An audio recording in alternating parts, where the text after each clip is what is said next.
Hi guys. Tonight we step back in time to the harsh, cold world of the medieval peasants who faced winters so bitter that survival was never a guarantee. We'll discover how these resilient people crafted shelters from the resources at their disposal, learning not just how they kept warm, but how their creativity and resourcefulness shaped the way they lived in a world so vastly different from ours. You probably won't survive this, no. Seriously. Their winters were brutal, but by the end of this, you'll have a deeper appreciation for the warmth of your own bed. So, before you get comfortable, take a moment to like the video and subscribe, but only if you genuinely enjoy what I do here. Where are you listening from? And what time is it there, late enough for a historical bedtime story, perhaps? Now, dim the lights, and let's step into the past. You stand at the edge of a frost-covered field. The ground beneath your feet is hard and unforgiving, as if nature herself is reminding you of the cold that has begun to settle over the land. Snowflakes drift lazily from the sky, a stark contrast to the wild winds that whip through the trees, cutting through the landscape like icy blades. It's the beginning of winter, and the peasants around you are already preparing for the long, grueling months ahead. As much as you might want to retreat into the warmth of a modern home, you know that you're in the middle of a world where survival is never guaranteed. The cold is relentless, and for the peasants of the medieval world, the struggle to endure the harshest winters was a fight that began long before the first snowflake fell. You watch as the villagers hustle, gathering firewood, repairing their homes, and fortifying what little they have against the coming freeze. Their efforts seem frantic, but also precise, born out of necessity and centuries of tradition. You can see it in their movements, the way they gather stones and timber, the careful placement of each piece of thatch on the roof, the way they pause for a moment to listen to the wind, assessing its strength. In a few days, the frost will settle into the bones of everything around you, and every breath will become a visible sign of your existence. This is survival, medieval style.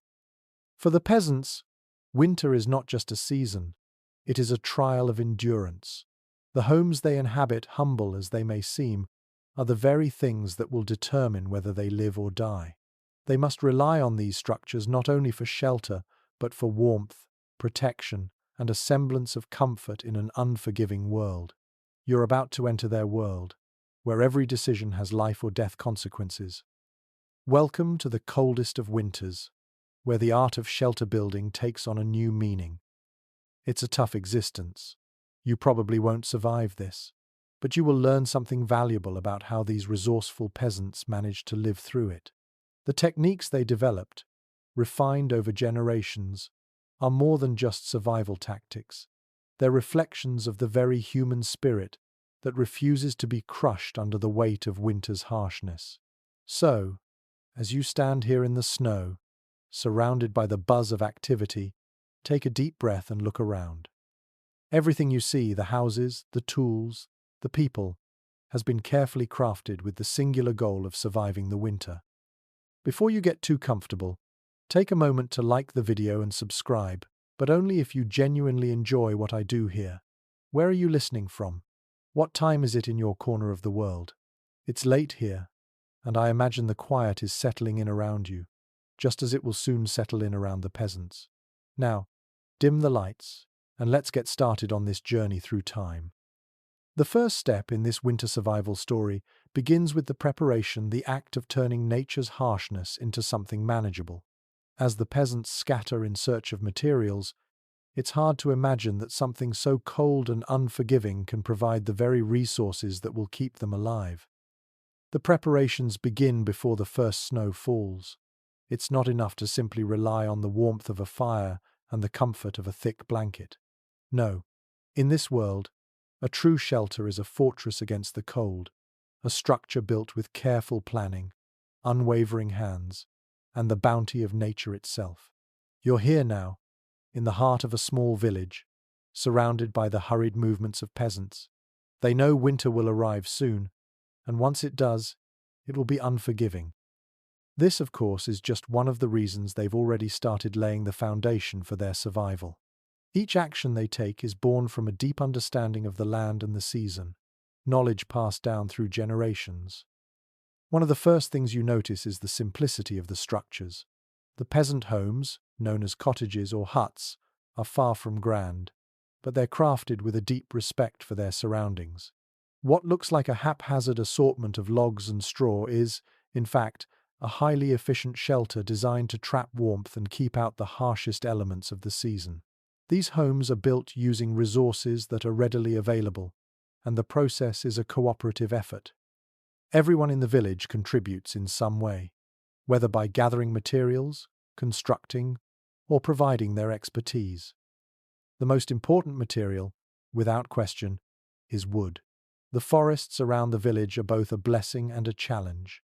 The peasants know every tree, every branch that can be used for building. You watch as they chop down small trees, carefully selecting which to fell, ensuring that the forest will continue to thrive while providing them with the materials they need. The trunks are cut into manageable lengths and hauled back to the village, where they'll be used to form the framework of the home. These logs are often laid out horizontally, stacked in a crisscross fashion, creating the basic skeleton of the house. Between the logs, the peasants fill in gaps with mud, moss, or clay, sealing off any cracks that would allow the winter air to seep through. Historians still argue whether mud or clay was the preferred choice for these walls in different regions. But what's clear is that the peasants knew how to make the most of what they had. Mud, while simple, is a powerful insulator. The earth's natural ability to store warmth is essential in keeping the inside of the shelter as comfortable as possible during the cold nights. Over time, the walls would harden, becoming impenetrable to the icy wind. Some houses, particularly in areas with a steady supply of clay, would have walls made entirely of this material, which helped maintain an even temperature, whether it was freezing outside or not.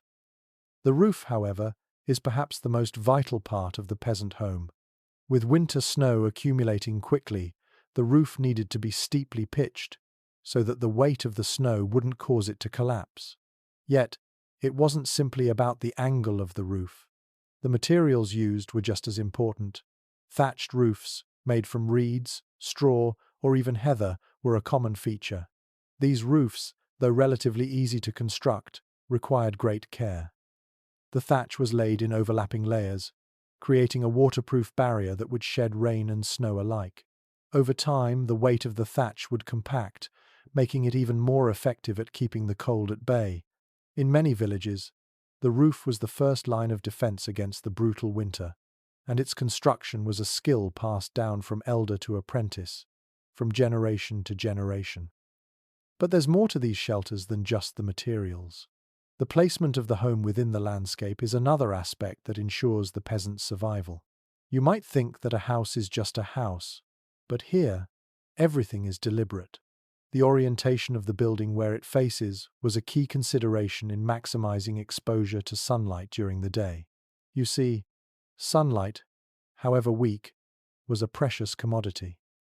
Peasants would position their homes to ensure they received whatever daylight there was, allowing them to warm the interior slightly during the brief daylight hours.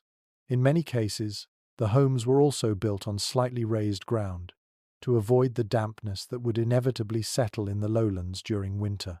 This simple yet effective tactic kept the homes dry, preventing the cold from creeping in through the ground. Inside the homes, the shelter's real secret to survival is revealed. The central hearth, sometimes little more than a fire pit in the middle of the floor, is where the majority of warmth is generated. It's not a fireplace like you might imagine, but rather an open flame, a fire that provides light and heat to everyone who gathers around it. The heat from the hearth permeates the home, warming the stone and clay walls, and to a degree, the air. There's something deeply comforting about the crackle of a fire, the smell of burning wood, the warmth it spreads throughout the room. For peasants, this hearth was the lifeblood of their winter survival, a constant presence throughout the cold months. But here's the catch. This fire is shared by everyone in the house. Whether it's a small family or an extended group living under the same roof, the fire must be carefully managed to ensure it doesn't burn out. The ashes must be regularly cleaned, and fresh firewood must be constantly brought in. During particularly cold nights, the fire may need to be stoked every few hours to keep the heat from fading away. You can hear the peasants, now, as they work together chopping, carrying, stacking, constantly replenishing the fire that will keep them from freezing. It's a communal effort that strengthens the ties between families, a shared responsibility that reminds everyone of their reliance on one another.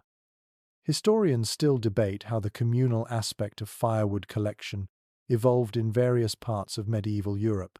Some argue that in certain villages, firewood was considered a common good, while in others, it was the responsibility of the head of the household to ensure there was enough fuel for the winter. Regardless, one thing is certain: the fire and the wood that fueled it were lifelines. As the snow begins to fall in greater quantities, you watch as the peasant families continue their preparations, knowing that soon they will retreat into their homes for the winter, relying on these small but vital shelters to keep them safe from the cold. The air is filled with the sounds of hushed conversations and the rhythmic chopping of wood. They've done this before, many times over. Each year, they face the same bitter cold, the same long, dark nights. Yet, there's something deeply reassuring about the knowledge that these homes, built by hand and forged by necessity, will stand firm against the harshest elements. The peasants know this well. They've lived through many winters, and they'll live through many more. And so, with each log stacked, each piece of straw added to the thatch, they come a little closer to the protection they need. The bitter wind may howl outside, and the snow may pile up in thick drifts, but within these homes, the peasant families will find warmth. They'll gather around the hearth, pull their thick woolen blankets close, and wait for the winter to pass. You too are beginning to feel the weight of the cold as it settles around you, but you know that for now, the shelter you've stepped into is enough. You take a deep breath, letting the warmth of the fire and the knowledge of survival surround you. The peasant homes of the medieval world, though often humble, were designed with survival in mind. It's not hard to imagine how, when the first frosts of winter touched the earth, those within these modest structures would spring into action. You've seen it yourself, how the villagers quickly move to gather the necessary materials. They know that the cold will soon settle in, and their homes must be ready to protect them from its brutal touch. But just as essential as the logs, straw, and mud is the way these materials are selected and gathered, a process that reveals the deep relationship between the peasants and the natural world. When you step into the forest with the peasants, you notice the careful way they scan the trees. The felling of timber is done with intent. It's not just about cutting down what's in the way. The peasants select certain trees that are known for their resilience, those that will provide sturdy beams for the framework of their shelters. They often choose young trees or those that are already weakened, ensuring that the forest remains intact for future generations. It's a delicate balance of survival and stewardship, one that's been perfected over hundreds of years. What's particularly fascinating about this process is that it was not just about gathering wood. The peasants also harvested smaller materials: moss, branches, and even stones. These humble resources would go on to form the walls, insulation, and flooring of their homes. You might not realize it, but the stones and rocks that are gathered don't just serve as a foundation, they help with keeping the home dry by allowing moisture to escape.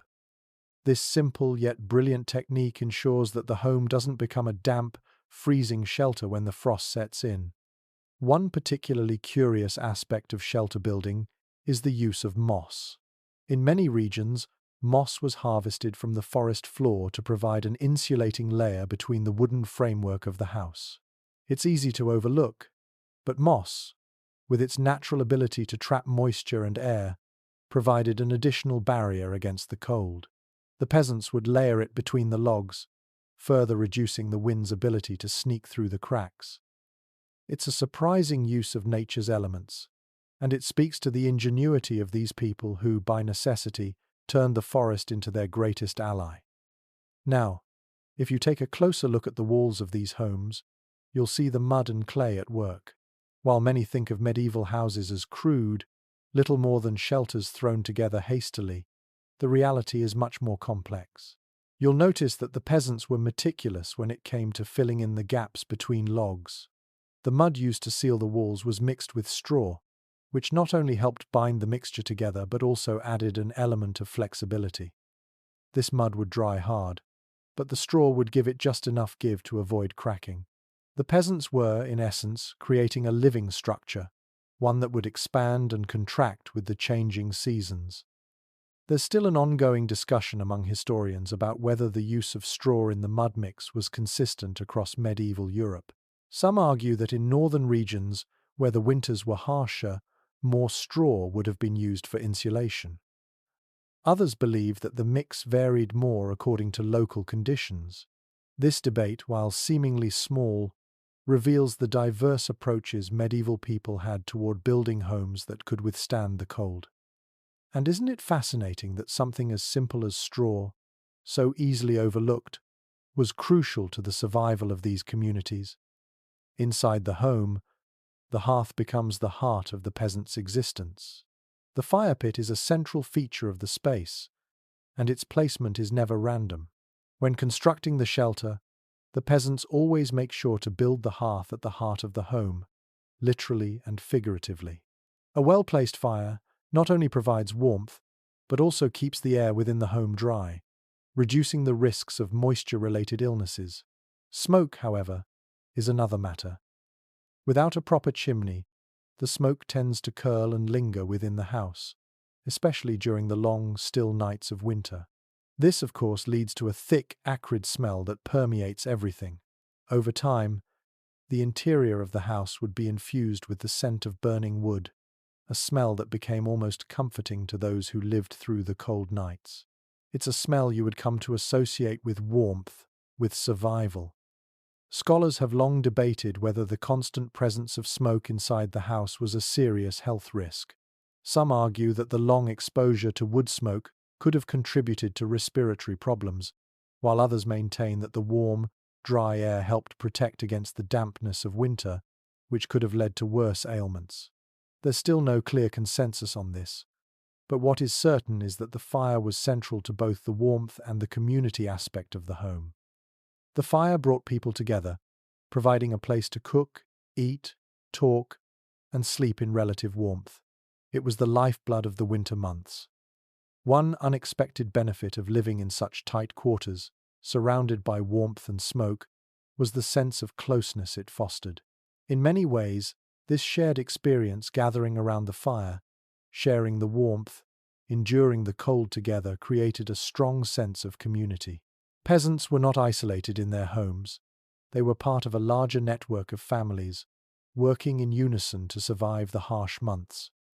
The communal aspect of winter survival was more than just a practical necessity, it was also a social one.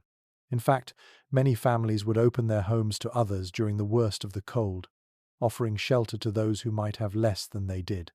These communal bonds, forged in the crucible of winter, were as important as any structural element in the peasant home. As you stand there, watching the village come together, it's hard not to admire the ingenuity and perseverance of these people. The houses they build may be small, but they are efficient and designed with a deep understanding of their environment.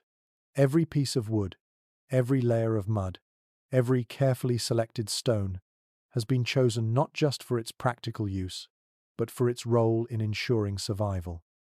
There is an artistry to it all, one that's not often appreciated when we think about the medieval world, but one that is no less important than the grand cathedrals and castles we tend to focus on in history. And as the snow continues to fall, you can't help but feel a sense of respect for these peasants, who, despite having so little, built homes that could withstand the harshest winters. Their resourcefulness, their communal spirit, and their deep connection to the land are what kept them going, year after year. They didn't just survive the cold, they thrived in it. The next time you find yourself curled up in warmth, surrounded by the comforts of modern life, you'll perhaps remember the medieval peasants and the homes they built. Because in a world that can seem so cold and impersonal, there's something deeply comforting about the knowledge that survival, true survival, was, and always has been, built on the foundation of community, ingenuity, and the simple elements that nature provides. It's easy to forget how much effort it took just to survive through the winter months. Modern heating systems, insulation, and cozy indoor spaces have made us soft, but you, standing here in the middle of this medieval village, begin to understand just how harsh and unforgiving the cold could be for the peasants. You feel the biting wind cut across your skin, and for a moment, you shiver. This is no modern winter with a warm house to return to. This is the real deal. These people built their homes and their lives around one singular truth. Winter would come, and they had to be ready to face it. There's a quiet determination in the way the peasants work. Every piece of wood they cut, every stone they set in place, is a small victory. They understand that even the smallest gap in the wall or the slightest crack in the roof could let the cold in and make the difference between life and death. Every detail is important, down to the way the thatch is carefully placed on the roof, layer by layer, ensuring that it forms a barrier so thick and secure that not even the harshest snowstorm can penetrate it. It's a painstaking process, but one that has been perfected over generations. The thatch itself is made from materials that might seem unremarkable to us today, reeds, straw, or even rushes, but to the peasants, these were treasures from the land, carefully harvested for their insulating properties. When stacked in a certain way, they could trap air and prevent heat from escaping, creating a surprising amount of warmth for such a simple structure. The roofs are built with a gentle slope, designed to let the snow slide off as it accumulates.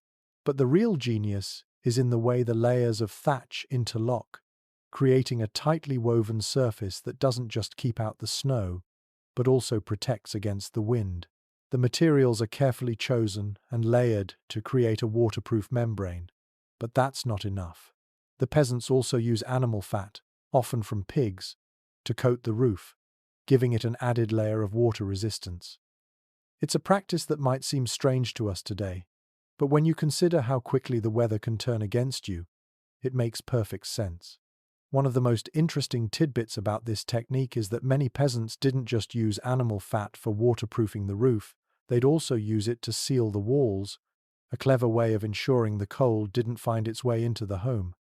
It's not just about the roof, of course. The walls of these homes, made of timber, stone, and mud, are just as important in the fight against winter's chill. The key here is the insulation properties of these materials. The mud, for instance, has an incredible ability to retain warmth. When it's mixed with straw and applied to the walls, it forms a thick, insulating barrier that keeps the cold at bay. As the temperature drops outside, the warmth from the fire inside the house slowly permeates the walls, keeping the interior of the home a few precious degrees warmer. This isn't just about comfort, it's about survival. A well-insulated home is the difference between freezing to death and making it through the winter alive. And then there's the floor. The ground itself, of course, is cold. And as much as the peasants work to keep the walls and roof insulated, they also take steps to keep the cold from creeping up from beneath them.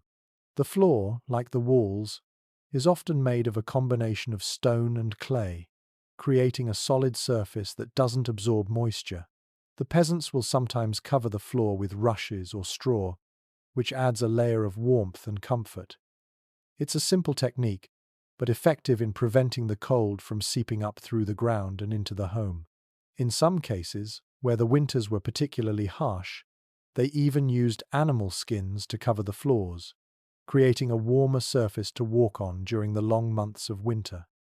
Historians still debate whether the choice of flooring materials varied greatly across different regions. Some scholars suggest that in colder, northern areas, peasants might have used thicker layers of straw or even animal hides to provide additional insulation. Others argue that the basic methods of flooring construction were fairly uniform throughout medieval Europe, with local variations based on what materials were available. Regardless of the specifics, what's clear is that the goal was always the same: to keep the home warm and dry. The ground, being the coldest part of any home, needed special attention. Whether it was covered in straw, hides, or clay, the peasants knew that insulating the floor was as important as insulating the walls and roof. Inside the house, the hearth is, of course, the focal point. It's where the warmth comes from, where the light flickers in the cold darkness, and where the peasants gather to cook, sleep, and share stories. But there's more to it than just warmth. The hearth also provides a social space for the family. It's a place to gather, to connect, to find a little comfort in the middle of a brutal season. Around the hearth, the family can cook their meals, warm their clothes, and even sleep during the coldest nights. The heat radiates outwards, and while it doesn't completely warm the entire house, it creates pockets of warmth that can be life-saving. It's not a perfect system by any means, but for the peasants, it's the best they could manage. One thing you'll notice as you sit near the fire is the smell of burning wood. It's a comforting, if somewhat acrid, scent that fills the room, mixing with the smell of animal fat and straw. It's a smell that tells you the fire is still going, that the heat is still there, and that you're still safe, at least for now. But it's not just the smell of the fire that fills the air. You also catch the faint, earthy scent of the walls, mud, straw, and clay. These homes, while simple, are imbued with the smells of the earth itself. They are, in a sense, part of the landscape. The materials that make up the walls, the roof, the floor, are all sourced from the land around you. They are a direct connection to the world outside. As the night grows colder, the fire flickers and crackles, casting shadows on the walls of the home. Outside, the wind picks up, howling through the trees. You can feel the chill of it even here, in the warmth of the shelter. It's a reminder that the elements are always present, always a threat. But for now, you are safe. The fire is still burning, the walls are still standing strong, and the village continues its work. The peasants have done everything they can to prepare for the worst, and now all they can do is wait. Winter will come, and they will face it together. And so, as you sit by the fire, the warmth seeping into your bones, you realize that survival isn't just about the house you live in, it's about the people who share it with you. The warmth, the shelter, the safety, it's all part of a collective effort, a shared responsibility. In the harshness of winter, it's the sense of community that keeps everyone going. The fire may be the source of warmth, but it's the bonds between the villagers that truly keep the cold at bay.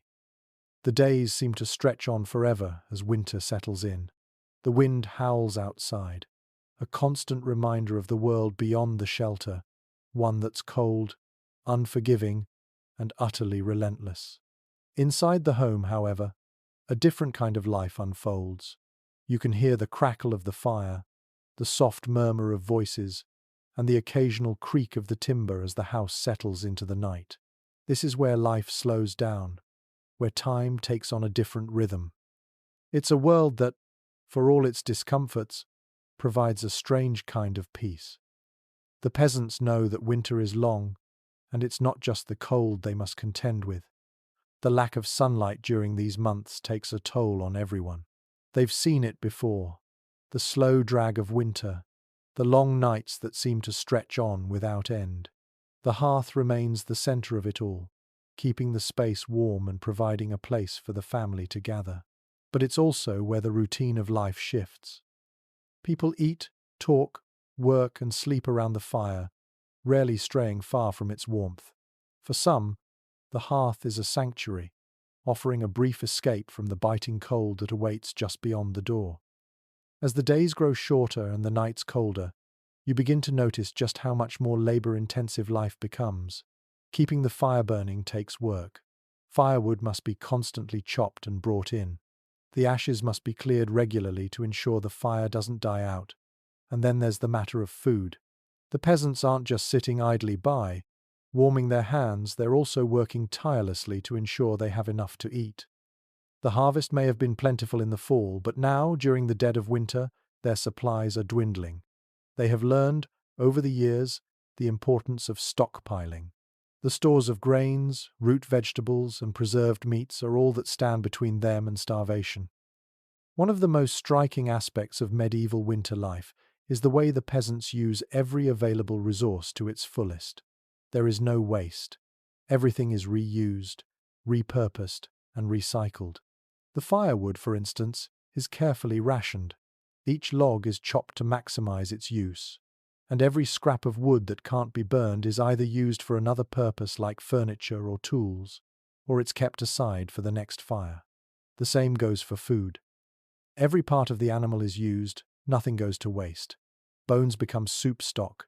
Animal skins are used for clothing, for blankets, and even to cover the floors. The peasants are masters of resourcefulness, making do with whatever they have.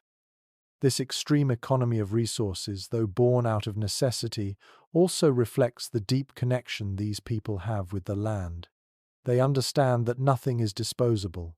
Everything has a purpose, and the land provides for them in ways that modern society often overlooks. The very act of living off the land, of using everything it offers, is both practical and spiritual. For the peasants, the land isn't just a place to survive, it's a partner in their survival. They are part of a larger system, one that requires respect, reciprocity, and careful management. You've likely noticed, too, that while the hearth provides much-needed warmth, it also offers the most comfort during the long winter nights.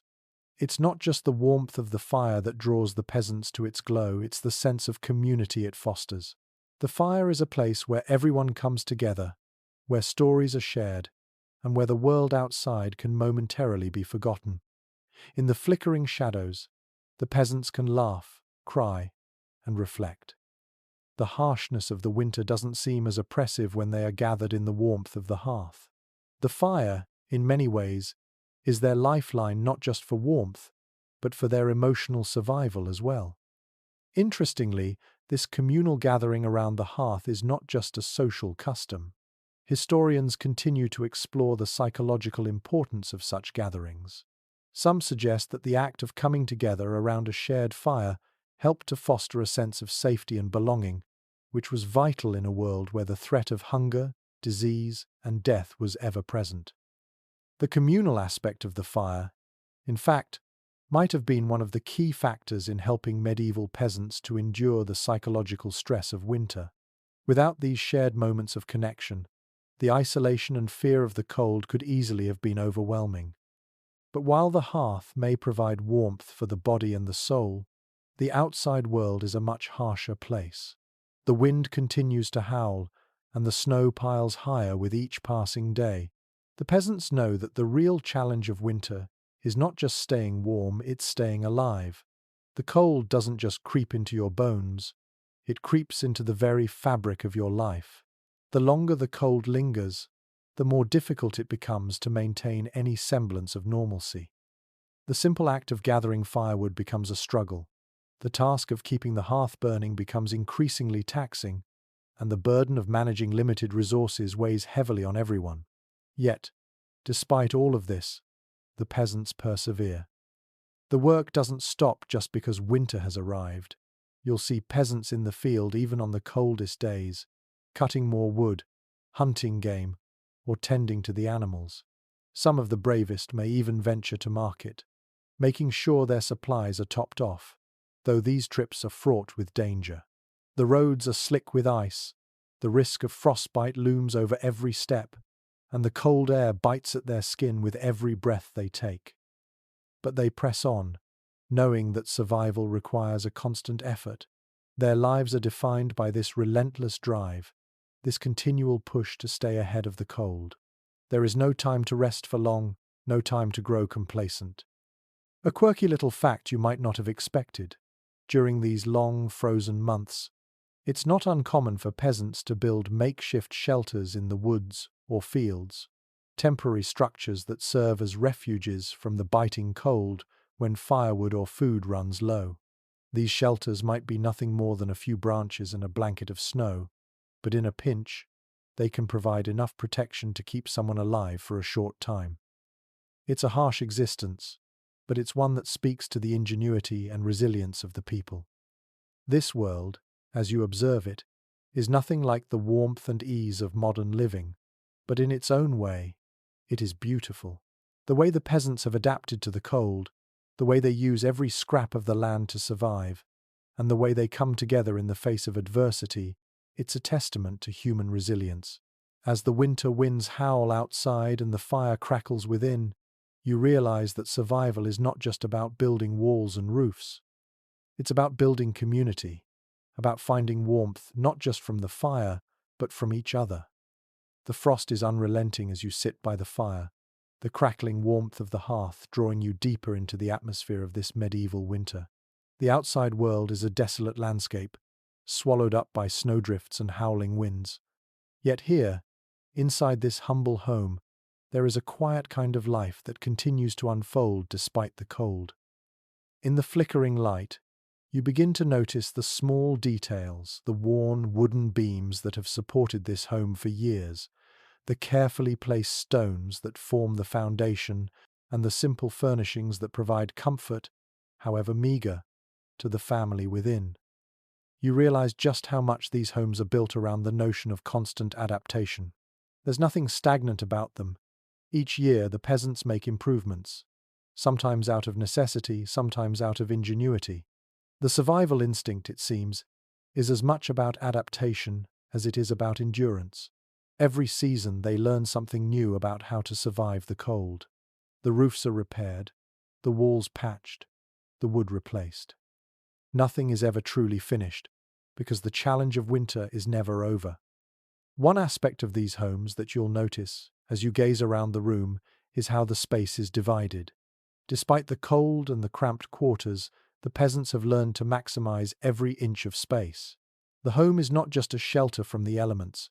It's a multi-purpose area where food is prepared, clothes are mended, and even animals are kept to conserve warmth. The central hearth provides the warmth needed for cooking and for heating water, but it also serves as a communal space where family members, neighbors, and even visiting travelers gather for warmth, companionship, and shared stories. It's an open, shared space, but one that is also defined by necessity. Each individual has their own small area within the home. You'll find places where children sleep, nestled in the corner near the hearth, under thick woolen blankets. Adults sleep in similarly close quarters, often sharing beds to conserve heat. The entire family might sleep in a pile of blankets, all huddled together for warmth. There's no privacy, no personal space in the way we understand it today, but the closeness of the people within these walls is a kind of comfort in itself. The warmth of human connection keeps the cold at bay in more ways than one. Food, too, becomes a shared responsibility. Meals are simple and often meager stew made from whatever vegetables and meats are available, bread, and whatever else they can gather.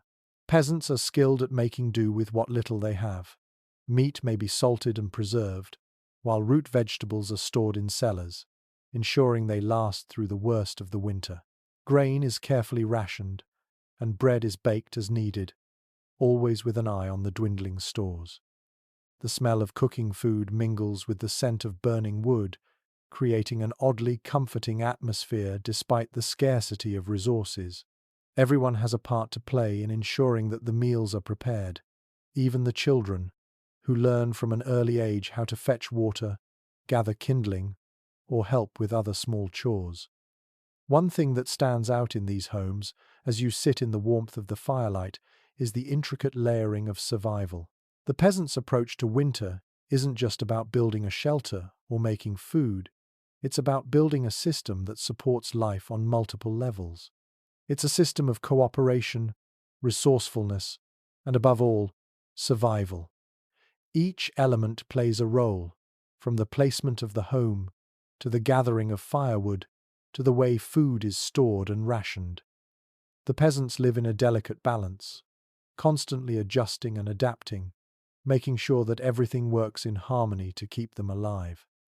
It's also fascinating to consider how the materials they use affect the warmth of their homes. For instance, the wooden beams and the mud walls of the house aren't just structural, they're thermal regulators. They help trap heat inside the house.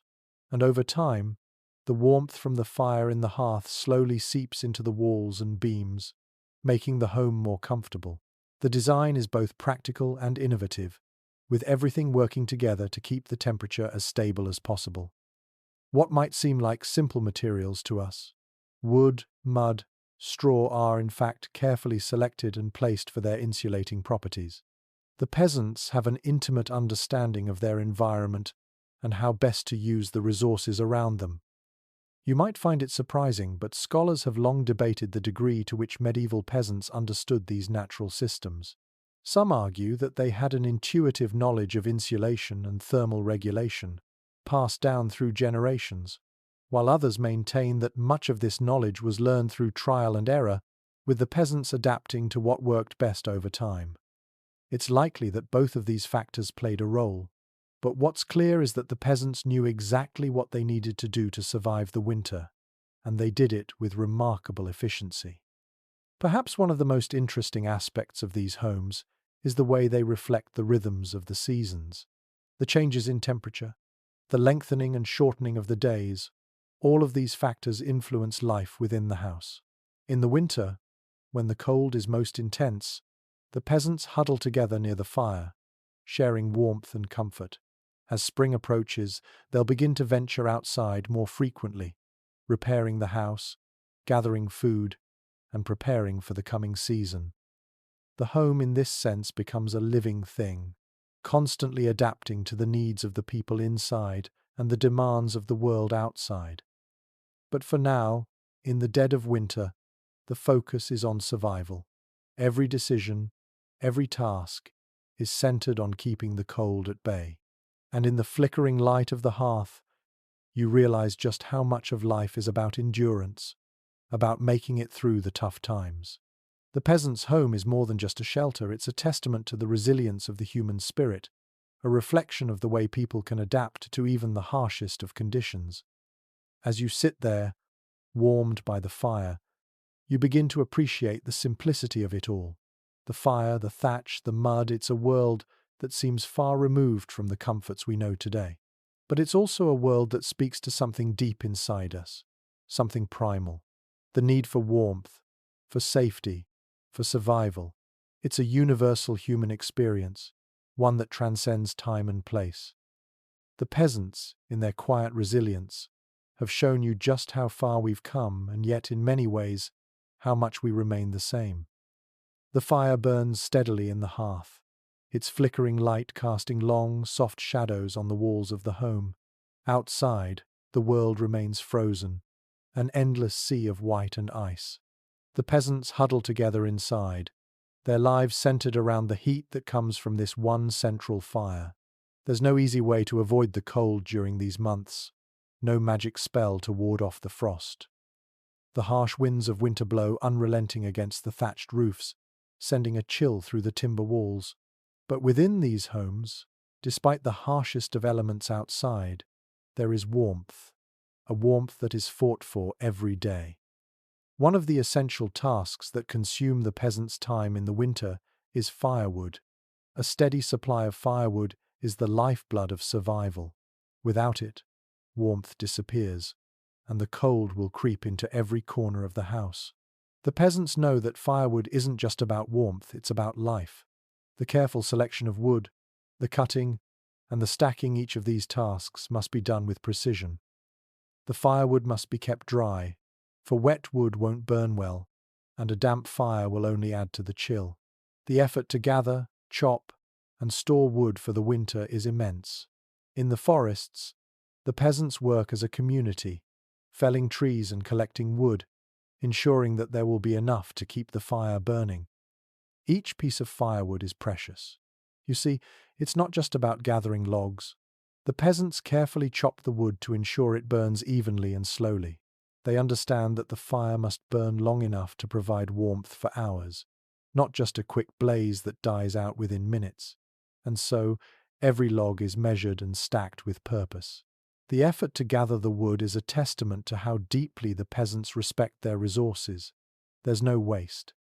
Every piece of the tree has a function, whether it's for building, for warmth, or even for cooking.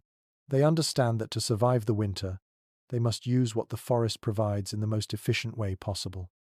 One aspect that becomes particularly important in these colder months is the ability to ration resources. This is particularly true for firewood. When you watch the peasants work, you begin to see the intricate calculations they make with each task. For example, they know exactly how much firewood will be needed to heat the home for the day, and how much must be saved for the long nights. Every action is deliberate and purposeful. Rationing isn't just about managing firewood.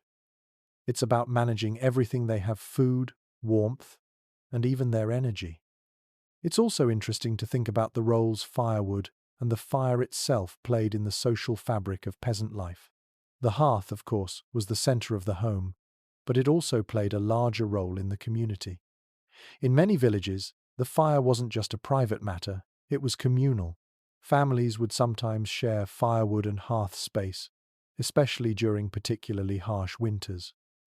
This practice of communal living allowed families to pool their resources, ensuring that no one was left without heat or food. The hearth was a place not only for warmth but for social interaction, for passing the time during the long, dark nights. It was a shared experience, and as the fire flickered, so too did the bonds between families strengthen. Interestingly, the fire's role went beyond just warmth and light. It also had an almost mystical quality in the lives of medieval peasants. The hearth was more than just a functional feature of the home, it was a symbol of life itself. In many cultures, the hearth was considered a sacred space, a place of protection. The fire, after all, was one of the few elements that could fight back against the relentless cold. It was also a source of food, providing heat for cooking and preserving meat. In fact, historians still debate whether the hearth was regarded as a spiritual center of the home. Some argue that the warmth of the hearth was seen as a metaphor for the life force of the family, while others claim that the hearth was simply a practical necessity, without any deeper symbolic meaning. Regardless of the interpretation, the importance of the hearth cannot be overstated. Beyond the hearth, another source of warmth was the clothing worn by the peasants. Clothing, too, was a matter of survival. You might notice the thick woolen garments that wrapped the peasants' bodies: cloaks, tunics, and stockings made from the fleece of sheep, carefully spun into yarn and woven into fabric. These clothes, while simple, were incredibly effective at trapping heat. They were designed to be worn in layers, each layer providing an additional barrier against the cold. The peasants wore these clothes not just for warmth, but to protect themselves from the elements as they worked outside. Every garment had a purpose, and every stitch was a testament to the resourcefulness of the people who made them. The shoes the peasants wore were equally important. Simple leather boots, often lined with wool or fur, kept their feet warm as they trudged through the snow. These shoes were designed to be practical, made to withstand the harsh conditions of the winter landscape. You can imagine the squeak of boots in the snow as the peasants trudge back and forth, gathering firewood or checking on their animals. There's something about the sound of footsteps in the snow that speaks to the solitude of winter, but also to the resilience of the people who endure it. The peasants, with their thick coats and sturdy boots, are well equipped for the cold, but they also understand that no matter how well prepared they are, nature will always have the upper hand. The cold will continue to come, season after season, and the peasants must always be ready. This reliance on clothing and shelter is not just about survival, it's about making the best of a harsh reality. The peasants have learned, over generations, how to adapt to the brutal winters. They understand their environment and work with it, not against it.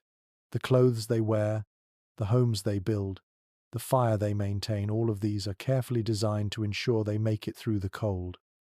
It's a constant cycle of adaptation, of learning to live with the seasons rather than fight them. And through it all, the fire continues to burn, providing warmth, light, and life. As the wind howls outside and the snow falls in thick, swirling drifts, you can't help but feel a deep appreciation for the simple, yet profound ways in which these peasants have learned to survive. It's not just about building walls or chopping wood, it's about community, resourcefulness, and an unbreakable spirit. Even in the deepest, darkest days of winter, there is warmth to be found in the bonds between people and the homes they've built. In the end, it's not the structure that keeps them alive, but the strength of their connections and the constant effort to stay one step ahead of the cold. The night is long, but the warmth from the fire keeps the chill at bay. Outside, the world is buried under a blanket of snow, the ground solid with ice, the trees stripped bare, and the wind howling relentlessly. Inside the house, the peasants are safe, protected by the humble shelter they've built with their own hands. But the battle is far from over. The cold isn't just a passing inconvenience. It's a presence that must be reckoned with, an invisible force that tests their endurance with each passing day. And while the fire provides warmth, there are many other ways in which the peasants fight to maintain comfort in their lives. You notice the thick woolen blankets piled high on the beds. Each family member is wrapped in layers of cloth, their bodies huddled together for warmth. The practice of sleeping in close proximity isn't just about convenience, it's survival. The more bodies there are in one place, the more heat is shared. You can feel the body heat of those around you, comforting, even as the wind outside bites at the edges of the roof. The blankets, too, are carefully crafted, made from wool sheared from sheep, spun and woven into thick, insulating cloth. They are the product of long hours of work, but they're invaluable in keeping the cold at bay. A simple, yet effective, layer of protection. The peasant's bed isn't just for sleeping, though it's a place for gathering, resting, and even working. During the coldest months, there are long stretches of time when nothing much can be done outside.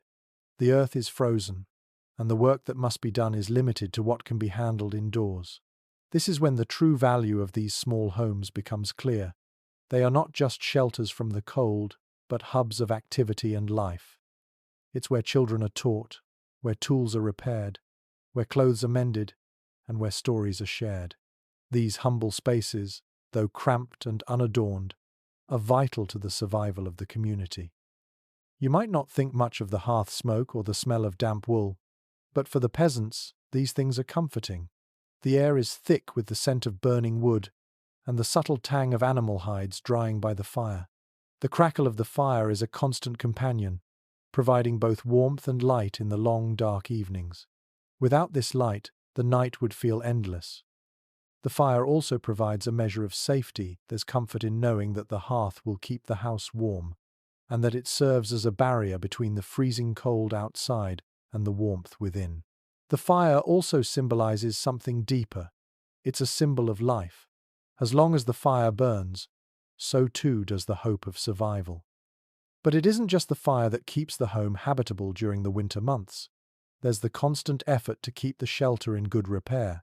The thatched roofs are vulnerable to the weight of the snow, which can easily accumulate, dampening the thatch and increasing the risk of collapse. The peasants are always vigilant, checking the roof and walls for weaknesses. It's a constant cycle of maintenance that never ends. Every time the wind howls or the snow begins to fall again, there's an underlying sense of urgency. The peasants know that if they don't stay ahead of the storm, their homes could be compromised. In some regions, villagers work together to ensure that everyone's roof is secure. This shared responsibility strengthens the bonds between neighbors and keeps everyone safe. The roof may be one of the most vulnerable parts of the home, but it's also the most important. The foundation, though, is equally crucial. Without a solid base, the house could shift and become unstable, especially when the ground beneath it freezes. The peasants take care to place their homes on ground that won't easily flood or sink when the weather turns. The materials they use are carefully chosen for their durability and ability to withstand the harsh conditions. The floors are often made from stone or clay, both of which offer some protection from the cold, preventing the freezing ground from seeping into the house. You can feel the coolness of the earth beneath your feet as you walk around the home, but the stone or clay acts as a shield, keeping the warmth inside the house. This is yet another way in which the peasants have adapted to their environment by making sure the shelter isn't just a barrier against the wind, but also a sturdy platform that can stand the test of winter's fury. Scholars still argue over the exact methods used to insulate homes in different regions during medieval times. While many agree that the basic principles were the same, the use of mud, thatch, and stone, there are still debates over how extensively different cultures used animal products for insulation. Some historians point to the widespread use of animal hides in northern regions as a vital aspect of medieval shelter, while others argue that this was more of a regional practice that depended on the availability of materials. Regardless of the specifics, what's clear is that the peasants knew exactly what materials to use and how to combine them to create a home that could withstand the cold. There was no room for error, and every decision mattered. It's also worth noting the role that animals played in the winter survival of peasants. Many peasant homes, especially in colder regions, were built with an area for livestock close to the family's living space. This wasn't just a matter of convenience, it was a strategic decision to conserve warmth. The animals, often kept in a small stable or pen adjacent to the home, provided both a source of food and additional warmth. The heat from the animals' bodies would seep into the house, helping to keep the interior slightly warmer. It's a clever use of available resources, showing how the peasants had learned to make every aspect of their environment work for them. This reliance on animals also extended to their dung, which was sometimes used as a form of insulation in the walls of the house. Animal dung mixed with straw or mud would be packed into the gaps between the logs, creating an additional barrier against the cold. It's a surprising but effective method, one that speaks to the resourcefulness and creativity of the peasants. While it might not sound particularly pleasant by modern standards, it was an essential part of the winter survival strategy. As the days go by, you realize that winter is not just a season for the peasants, it's a way of life. Every aspect of their existence is shaped by the cold, from the way they build their homes to the way they live their daily lives. Their homes are more than just shelters, they are carefully constructed systems designed to keep them safe and warm in the harshest conditions. And while the outside world may seem desolate and frozen, inside the home, the peasants have created a space that is both functional and alive with warmth. The fire crackles, the hearth glows, and despite the cold outside, life goes on. As the days lengthen and the nights grow colder, the rhythm of life within the peasant homes remains steady, centered around the simple, unyielding effort to stay warm. The wind outside continues to whip against the walls, but inside, there is a quiet strength in the space. You can hear the low murmur of voices, the clink of utensils on bowls, the occasional sound of wood being added to the fire. It's a kind of music, one that speaks of survival and community, a hum that keeps the cold at bay. Life within these homes is shaped by the necessity of managing limited resources. As the winter progresses, the peasants grow increasingly reliant on what they've stored: dried meats, salted fish, root vegetables, and grains. You see how carefully they measure their portions, stretching their stores to ensure they last until spring. Nothing is wasted. Even scraps of food are carefully preserved for later use. Bones from a stew might be saved for soup stock, while small pieces of bread are set aside to dry and later turn into crumbs for cooking.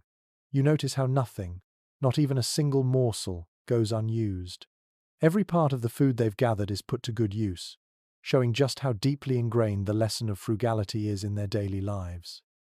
The food is simple but nourishing, hearty enough to keep the body going through the bitter cold.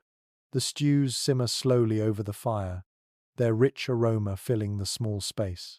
You can hear the bubbling sound of the pot, and the smell of onions, root vegetables, and salted meat mixes with the scent of the firewood, creating an earthy, comforting atmosphere. The peasants sit together, sharing their meals, their faces illuminated by the soft glow of the fire. It's a moment of togetherness in the midst of a cold and difficult season, a reminder that despite the hardships, there is always something to share. This shared meal is more than just a necessity, it's a social event. Around the hearth, the family gathers not just to eat but to talk, to tell stories and to plan. The fire provides warmth, but it also brings them together in a way that nothing else can. It's a time for connection, for bonding, and for reassuring each other that, Despite the struggles of winter, they are not alone. In the stillness of the winter night, the warmth of this gathering is a constant reminder of the strength of community. You can see how the rhythm of daily life, even in the midst of winter, revolves around maintaining this delicate balance. The peasants know that each day is precious, each meal a step closer to spring. But it's not just about survival, it's also about maintaining hope. The long nights are broken up with small moments of joy, laughter, stories, and songs sung around the hearth. It's these small acts of connection that help keep the dark, cold nights from feeling endless. While warmth and sustenance are essential, there are other forms of comfort within these homes that are just as vital. You notice the small things, the carefully woven baskets holding dried herbs and flowers, the hand-carved wooden spoons, the simple clay pots used for cooking. These objects, while practical, also carry with them a sense of familiarity and comfort. They are part of the daily routine, part of the rhythm that keeps everything in motion. It's remarkable, really, how the simplest objects, things that might seem insignificant in other contexts, become the cornerstone of life during winter. Each piece, each gesture, plays a role in keeping the family warm, nourished, and together. In the winter months, these small, quiet comforts are what allow the peasants to endure.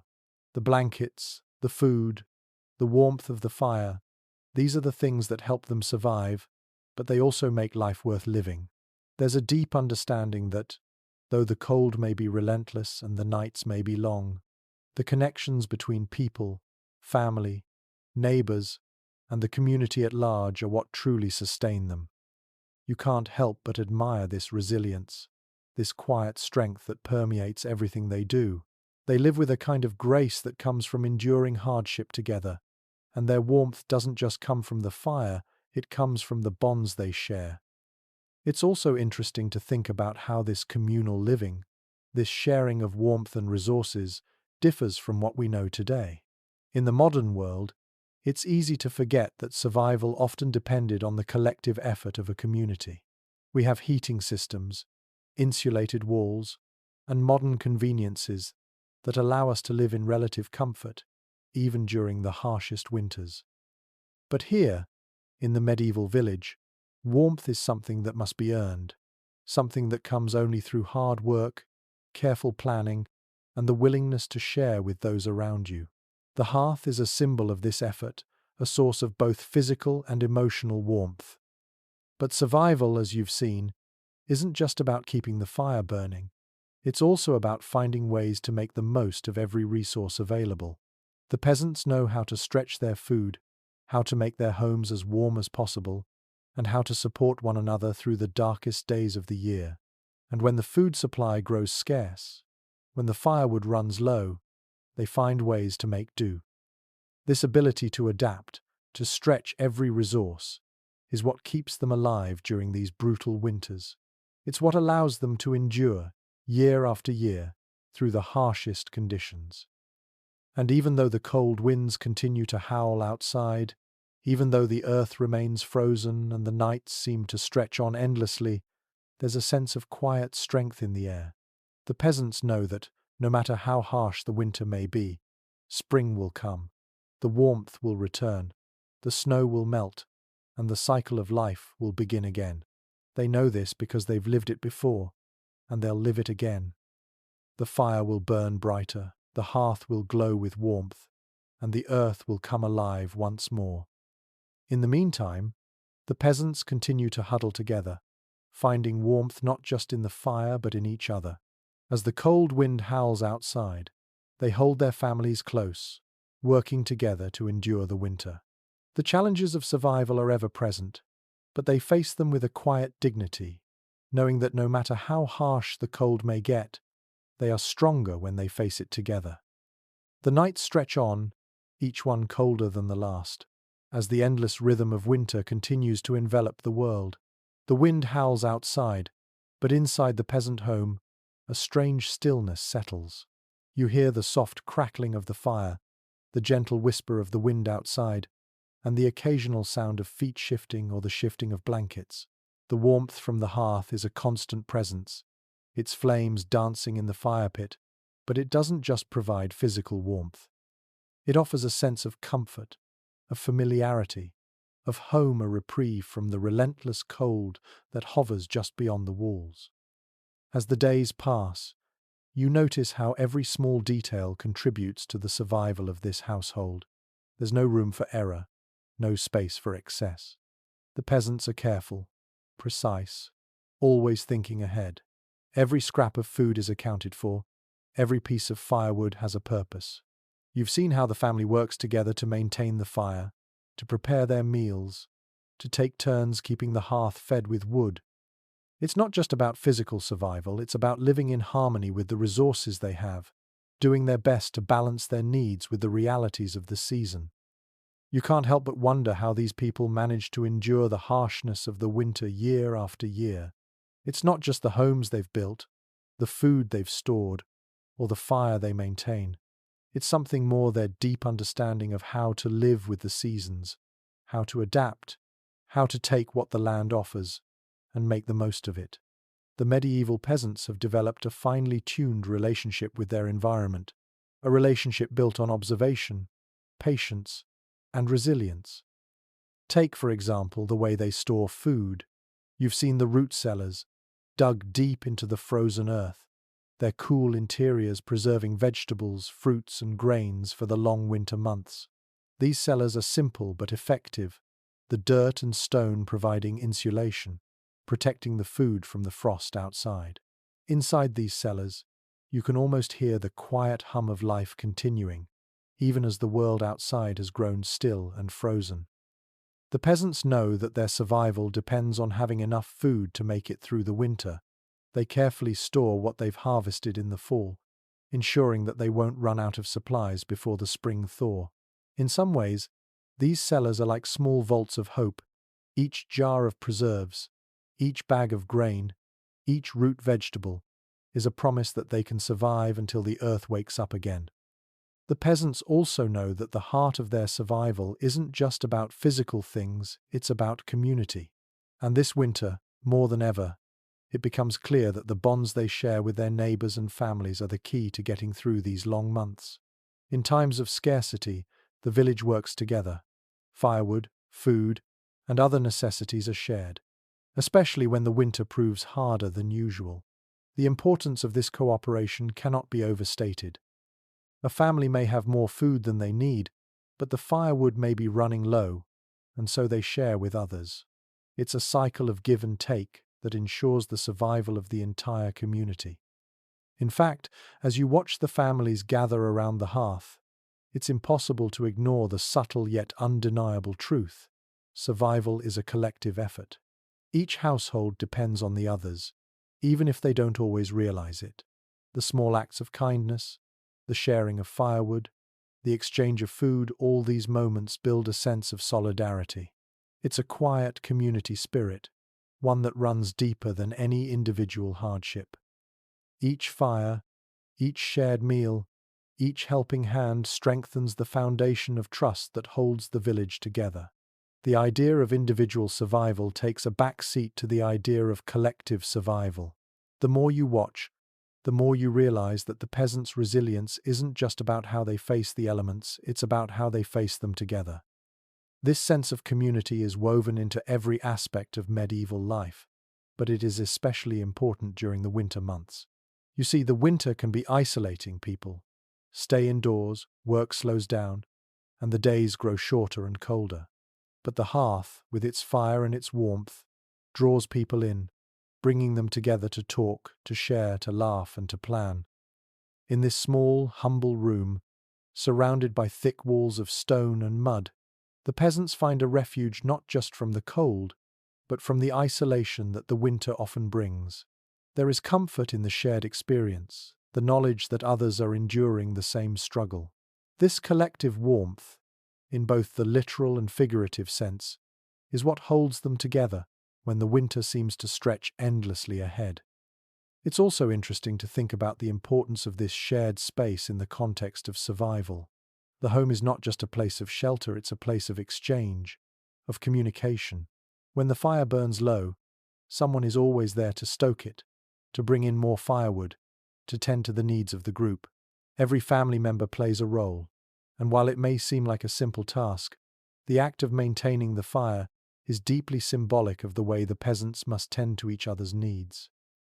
The work is constant, but it's shared, and in this way, the labor of survival becomes less of a burden and more of a cooperative effort.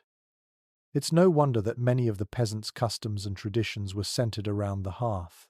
Many of the most important moments in their lives were celebrated around the fire: weddings, births, harvests, and other milestones. The hearth wasn't just a source of heat, it was the center of their social lives. In this small space, surrounded by family and friends, the peasants could find comfort, even in the harshest of winters. The fire became more than just a source of warmth, it became a symbol of the heart of the family, a place where all things, from work to play to rest, converged.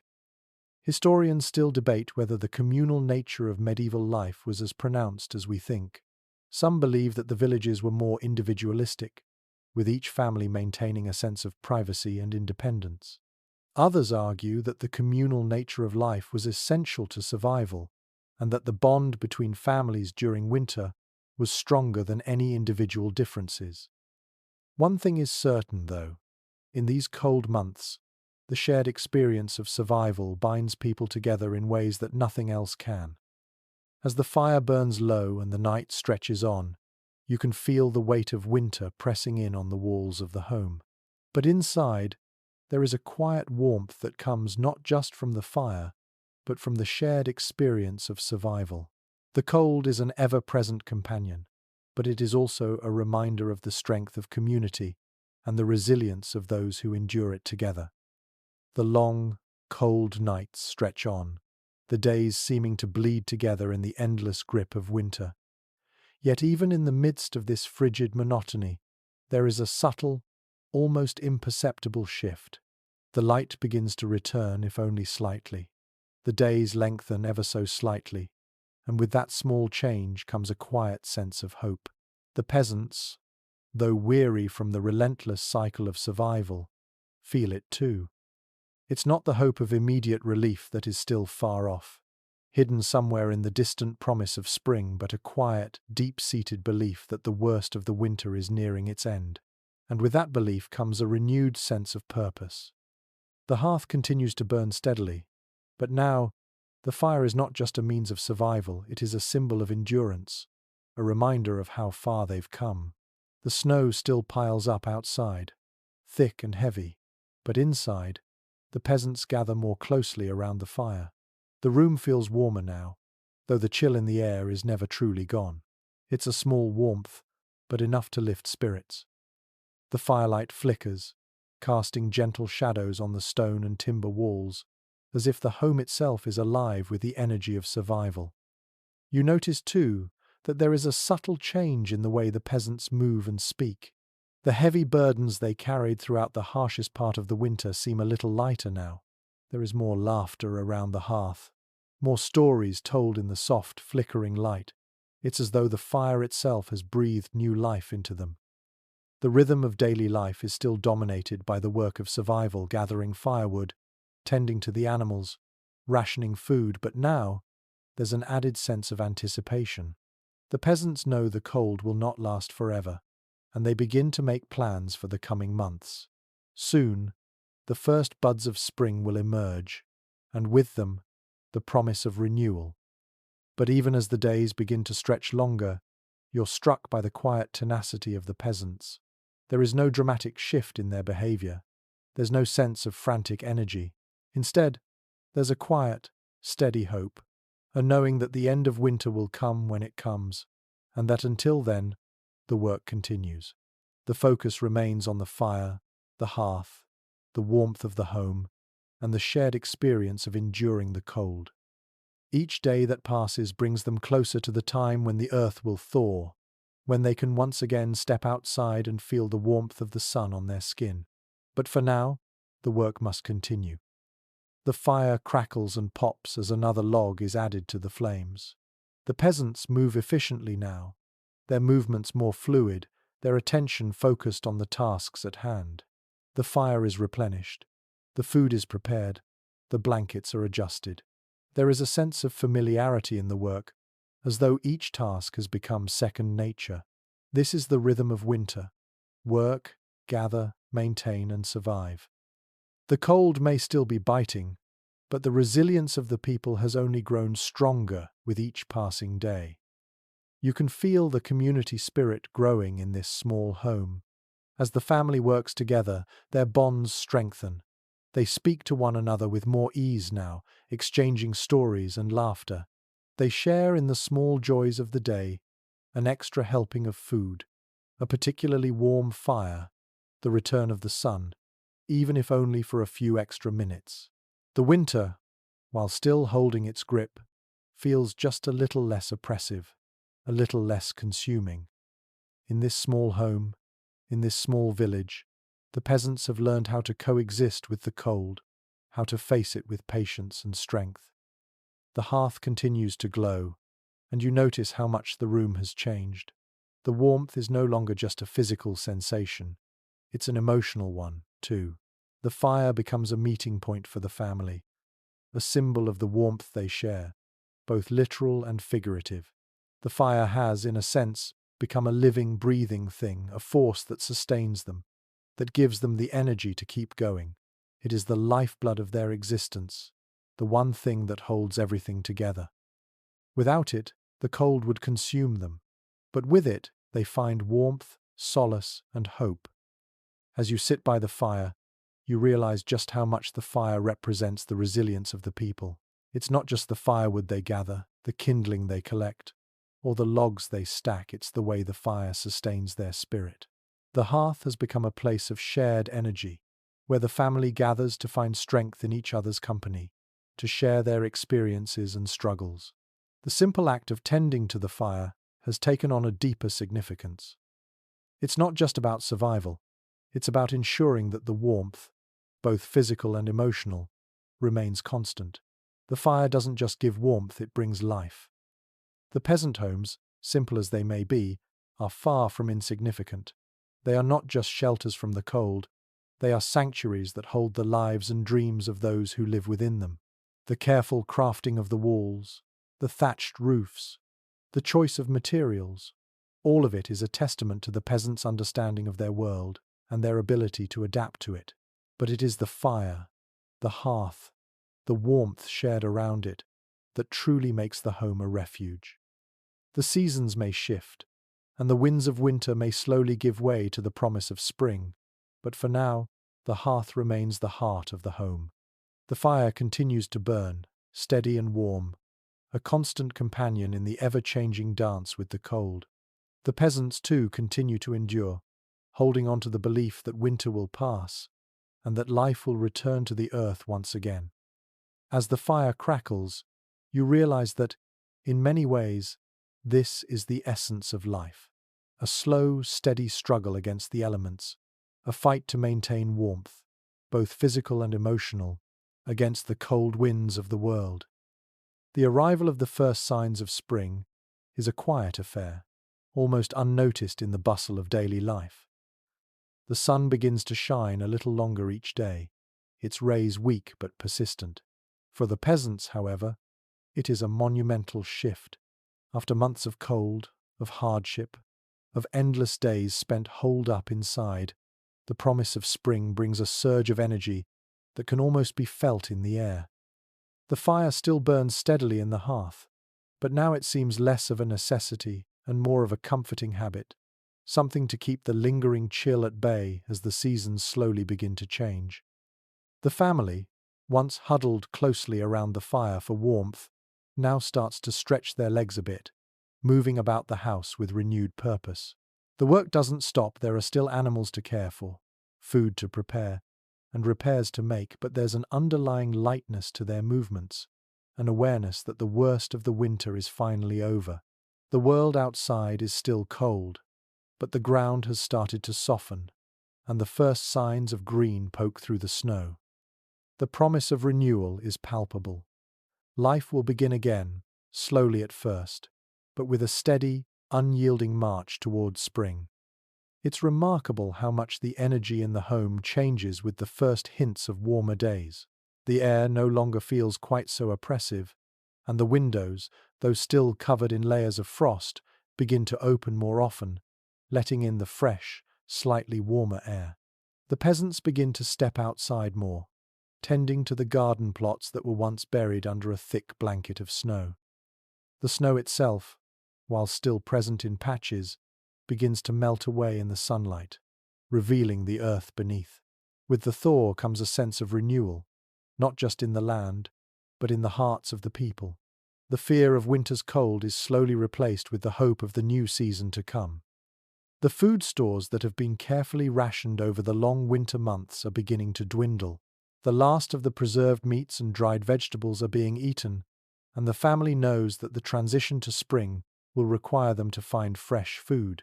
The early spring harvest, though modest, will provide the first fresh greens of the year, small shoots of herbs, early vegetables, and perhaps a few wild fruits if they're lucky. The prospect of fresh food after months of eating only preserved or dried provisions brings a palpable sense of excitement. The peasants are accustomed to the cycle of the seasons, and while winter brings its hardships, it also makes the arrival of spring all the more rewarding. You can see the way the peasants shift their focus now. They begin to repair the roof that was battered by the snow, patching up the thatch and checking for any leaks. The walls, too, are inspected for cracks and wear, and the woodpile that has kept them warm throughout the cold months is replenished.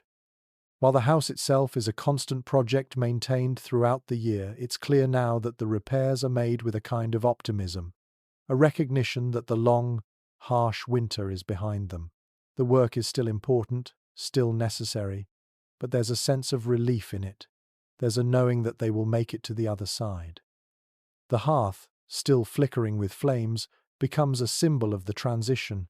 It's no longer the center of everything, but it is still there, still present. The warmth of the fire, once the only protection against the cold, now serves as a comforting reminder of the family's endurance. The fire is still tended to, the wood still gathered, but the peasants no longer need to rely on it to survive. The shift is subtle, but unmistakable. The fire remains, as it always has, but it's no longer the all-important force it once was. Spring has arrived in its quiet way, and with it comes the promise of new beginnings. The family begins to prepare for the coming months with a renewed sense of energy. They check the livestock, ensuring they have enough feed to last until the grass begins to grow. The animals, too, seem to feel the change in the air. They become more active, moving with greater energy and eagerness as the days stretch out. The peasants know that spring is a time for new life, for planting, for working the land. There is no time to waste. The land must be tended to, the crops must be planted, and the work of preparing for the warmer months must begin. And yet, even as the seasons change, there is a lingering appreciation for the winter that has passed. The hardship, the struggle to stay warm, the constant work of maintaining the shelter and gathering food, these things have shaped the peasants' lives in profound ways. They know that without the challenge of winter, the rewards of spring would feel much less significant. There is no sense of bitterness about the cold months. Rather, there's a quiet respect for the way winter forces them to come together, to work harder, to appreciate the small comforts that life offers. The warmth of the hearth, the food they've carefully preserved, and the strength of their community are what allowed them to survive the harsh winter. Without these things, survival would have been impossible. As you watch the family go about their work, you're reminded that the coldest winters bring about the greatest tests of resilience. The peasants, in their humble homes, have faced these tests year after year, adapting, surviving, and thriving in ways that many of us can only imagine. The fire, the food, the shelter, all of it is part of a delicate system that holds everything together. And as spring begins to peek over the horizon, you realize that this cycle of survival is more than just a fight against the elements. It's a fight for life itself, for the renewal of the land and the community. The warmth of the hearth, once a constant necessity, now feels like a quiet reminder of everything the peasants have endured. Spring will come, and with it, new life. But the memory of the winter, of the work, the sacrifices, and the shared experiences of surviving together will always remain. The peasants have learned to face the cold with strength, to endure the hardships with patience, and to embrace the warmth of community when the world outside feels frozen. And as the fire continues to burn, they look toward the future, knowing that the cycle will continue. As the first signs of spring appear, the world outside seems to breathe a sigh of relief. The once impenetrable snow is now beginning to recede, giving way to patches of brown earth, still cold but yearning for warmth. The peasants, however, know that the journey is far from over. While the winds may be gentler and the sun's rays a little stronger, there is still much work to be done before the true thaw arrives. The family members, though lighter in step, remain vigilant, tending to the animals, patching roofs, and preparing the soil for planting. The pace of life picks up now faster, more purposeful, but there is a quiet awareness that spring, like everything else, requires patience. The fire, which once commanded constant attention, now serves as a secondary source of warmth. While it still burns in the hearth, it is no longer the ever-present need that it once was. The wood is stacked in smaller piles, carefully rationed for the few cold mornings that still arrive. The hearth, which has been the focal point of the home for so many months, becomes more of a backdrop to the rest of the daily activities. The peasants work with renewed energy, their hands busy with tasks that signal the end of winter. The fire's glow flickers less often in the background of the home's lively atmosphere, but it remains there as a steady, comforting presence. The fire now represents the passing of the hardest months and the dawn of a more hopeful season. The work of survival has shifted. The focus is no longer solely on enduring the cold. Now, it's about readiness, about taking what little the land offers in early spring and ensuring it will sustain them through the coming months. The peasants gather early-season greens, wild herbs, dandelions, and the first tender shoots of vegetables that survived the winter freeze. These early spring foods are a gift, small but significant. They are fresh, alive with the promise of growth, and they serve as a reminder of what is yet to come. You can see how the change in the seasons has lifted the spirits of the family. The younger children, who had spent so many months indoors, now run outside to explore the thawing world. Their laughter echoes through the village, a welcome sound after the quiet isolation of winter. The adults, too, seem to move with a renewed sense of purpose. There's a rhythm to the work now, a pattern that feels more hopeful. As they work the soil, repairing fences, sowing seeds, and tending to the animals, there is a collective anticipation that pulses through the community. There's a quiet optimism that takes over, even as the peasants understand that the work has only just begun. Spring brings its own challenges, just as winter did. The unpredictability of the weather remains a constant concern, and there are still risks to contend with: frosts that may harm the tender shoots of new crops, sudden storms that could wash away the work of planting. But there is something invigorating about the possibility of renewal. The peasants have seen this cycle before. They know that after the coldest winter, the earth will always thaw. The first buds will sprout, the first flowers will bloom, and life will continue its cycle of rebirth. For the peasants, spring isn't just about the change of seasons. It's a time for reflection, for looking back at the winter that has passed and remembering how far they've come. The fire that burned so brightly in the hearth now feels like a symbol of all they've endured. The warmth, the shelter, the community, their lives, are a testament to the resilience that allowed them to survive the harshest of winters. And as the fire burns less frequently and the work of the coming season begins, there's a sense of quiet pride in their hearts. They have made it through the coldest months. The hardest days are behind them, and with each passing day, spring makes its presence known more clearly. But this moment of relief is fleeting. The peasants know that spring, while it brings new life, also brings new work. The fields must be tilled, the seeds must be sown, and the animals must be cared for. As the earth softens and the days grow longer, the pace of life quickens. The work, though still demanding, is less about survival and more about thriving. For the first time in months, the peasants have the luxury of thinking beyond the immediate need for warmth and sustenance.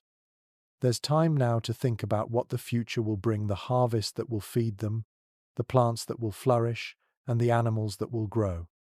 You might notice, as you watch the peasants at work, how much their lives revolve around the rhythms of the earth. Every season has its own cycle, its own set of tasks. Winter is about endurance, about surviving the elements. Spring is about planting, nurturing, and watching as the world comes to life again. The peasants are attuned to these cycles, living in harmony with the seasons. They understand that survival doesn't just depend on shelter or food, it depends on a deep connection to the land and an understanding of the natural world. Historians still debate the role of agriculture in medieval peasant life. Some argue that peasants were more dependent on subsistence farming and hunting, while others contend that trade played a larger role in the survival of these communities. What is clear, however, is that the connection to the land was crucial. The peasants' lives were shaped by the earth, and the earth's cycles were as much a part of their survival as the homes they built and the fires they maintained. As the last of the snow melts away, the village seems to come alive. The simple homes, once surrounded by a vast expanse of white, now sit nestled in the warming earth, their roofs beginning to shed the last remnants of ice. The fire, which was once a constant companion, now feels like a distant memory. It is no longer a lifeline, it is merely a part of the past. The present is filled with the promise of new growth, new life, and new beginnings. And with that promise comes a deep, quiet gratitude. The peasants have endured, they have survived, and now, as the warmth of the sun begins to touch the earth, they look toward the future with a quiet hope. The work of survival never ends, but the arrival of spring is a reminder that, despite the harshest of winters, life always finds a way to return. The peasants know this truth better than anyone. They have built their homes to withstand the cold, to protect themselves from the elements, and to endure the long nights. And now, as the days grow warmer, they can rest in the knowledge that the cycle will continue, that life will renew itself, and that the warmth of the sun will always follow the coldest of winters. With spring now truly upon the village, the shift from winter's grip to the gentle embrace of warmer days begins to feel real. The air carries the faint scent of damp earth, and though the ground is still soft and saturated from the thaw, there is an undeniable sense of movement, of life pushing back against the cold. The peasants are already busy. It's not the frenetic rush of winter preparation, but a different kind of energy, one that carries with it the hope of abundance and a future harvest. The hard work of survival has morphed into the work of cultivation and growth, and the land that seemed so lifeless just a few weeks ago now hums with the promise of renewal. You see the peasants working in the fields now, planting seeds with steady hands. The earth, still cool beneath their feet, seems to come alive under their touch. They move in rhythm with the seasons, each family tending to their plots, sowing the seeds that will one day yield the food that will carry them through the next cycle. The once dead soil, now softened and warm, is a vast contrast to the frozen ground of winter. The peasants know the risks. They've faced famine before, and though they trust in the land, they also understand that the weather can be unpredictable. A late frost could damage tender crops, or a sudden storm could wash away all their hard work. But still, they plant. Still, they hope. As you watch them, it's hard not to be struck by the quiet faith in their movements. The peasants' lives are shaped by patience. They plant now, knowing they may not see the fruits of their labor for months. They water, they weed, and they tend to the crops, but there's an underlying recognition that much of the outcome is out of their hands. The land, like the weather, is unpredictable, and yet, despite the uncertainty, they continue. The rhythm of their work is steady and unwavering, as if it were a dance that's been passed down from generation to generation, a dance that is both a struggle and a joy. It's this balance between struggle and joy that defines their lives. The work in the fields is hard, but it's also incredibly rewarding. As the peasants work, their faces softening with the satisfaction of a job well done, you can see that the connection they share with the land is not just one of survival. It's a deeper bond, one that reflects their intimate understanding of the natural world and their place within it. The earth is not something to be feared or conquered, it's something to be worked with, to be nurtured and respected. The joy of spring isn't just about the growing crops, though. It's about the return of warmth, the first burst of color as flowers bloom, and the sounds of birds returning to the trees. The village seems to hum with this quiet celebration of life's return. You hear the laughter of children who have spent so many long months indoors, now playing outside in the newly thawed earth. Their excitement is infectious as they run freely, chasing each other, exploring the growing world around them. The sound of their joy adds a lightness to the air, a contrast to the heavy silence that once hung over the village during the long winter nights. And yet, even in the midst of this hopeful change, the peasants remain grounded.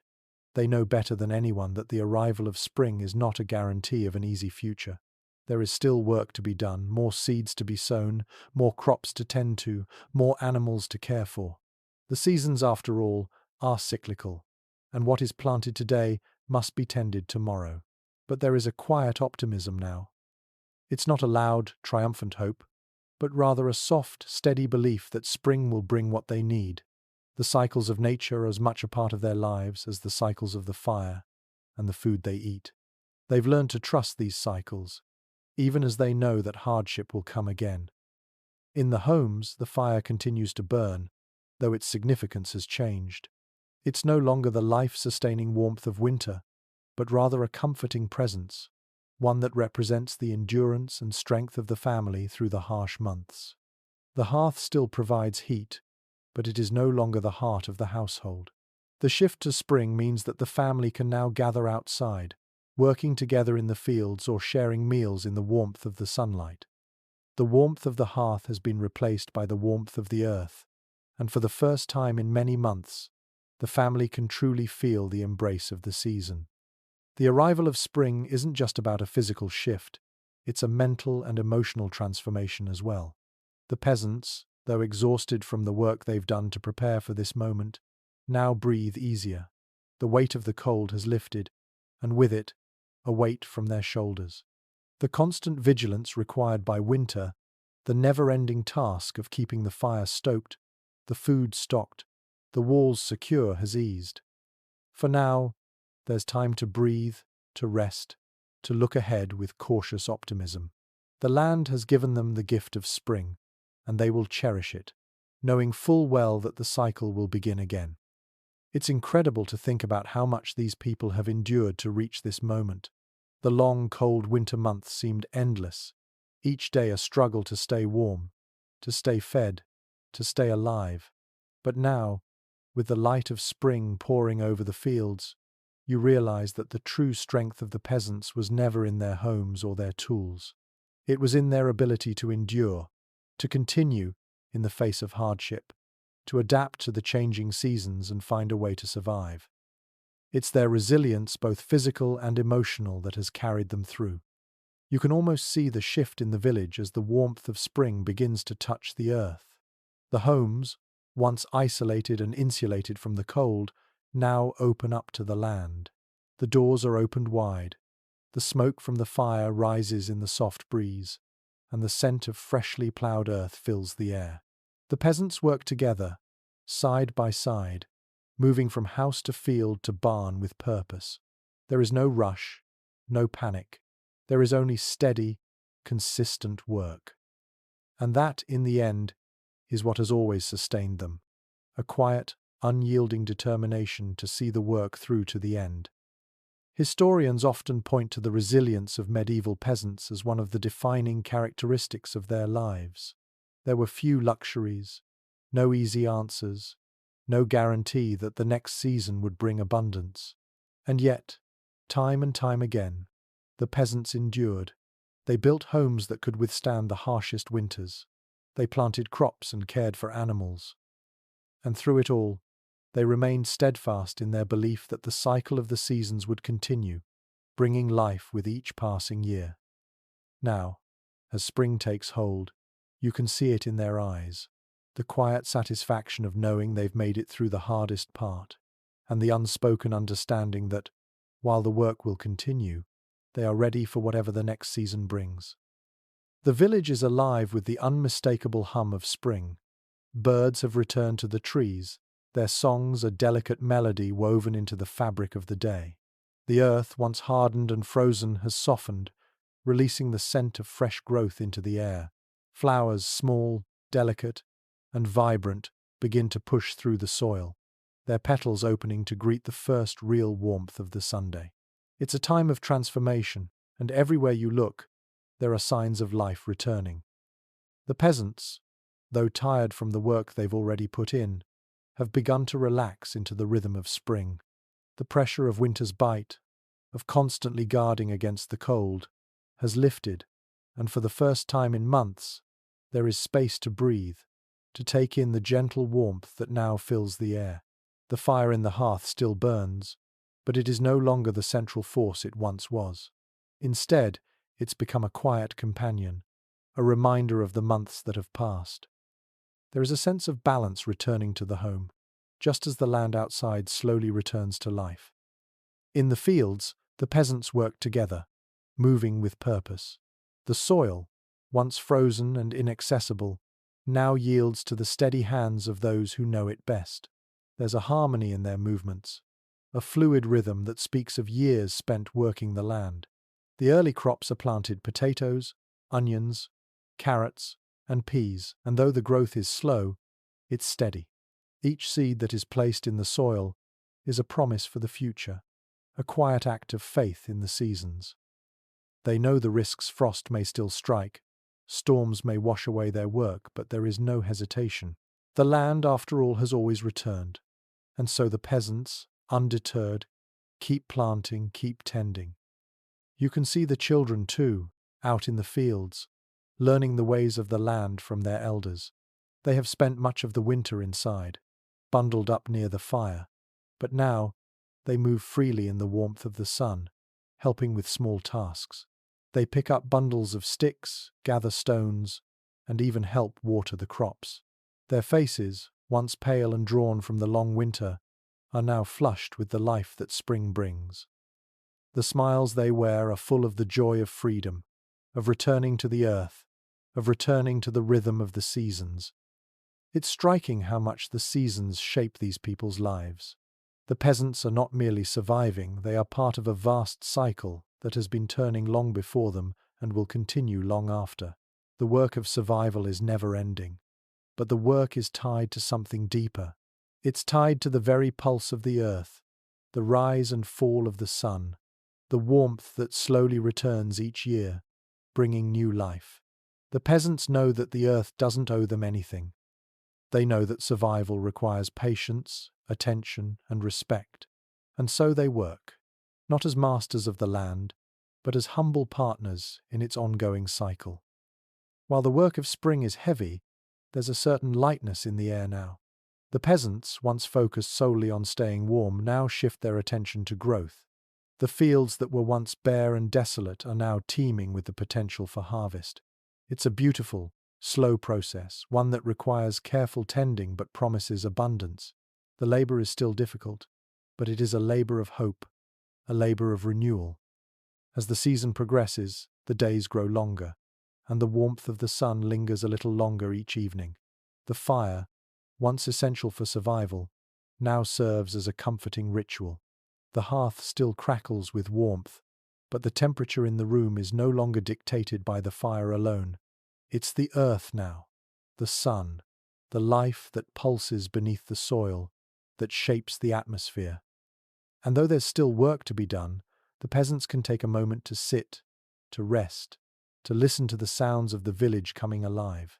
There's a quiet, almost imperceptible shift that happens now. The urgency of winter is gone, replaced by the steady, patient work of spring. The peasants understand that the cycle of seasons is a delicate thing. They know that spring doesn't guarantee summer, and summer doesn't guarantee fall, but they have faith in the land and in the work they do. They've been through enough winters to know that, after the coldest months, warmth will return.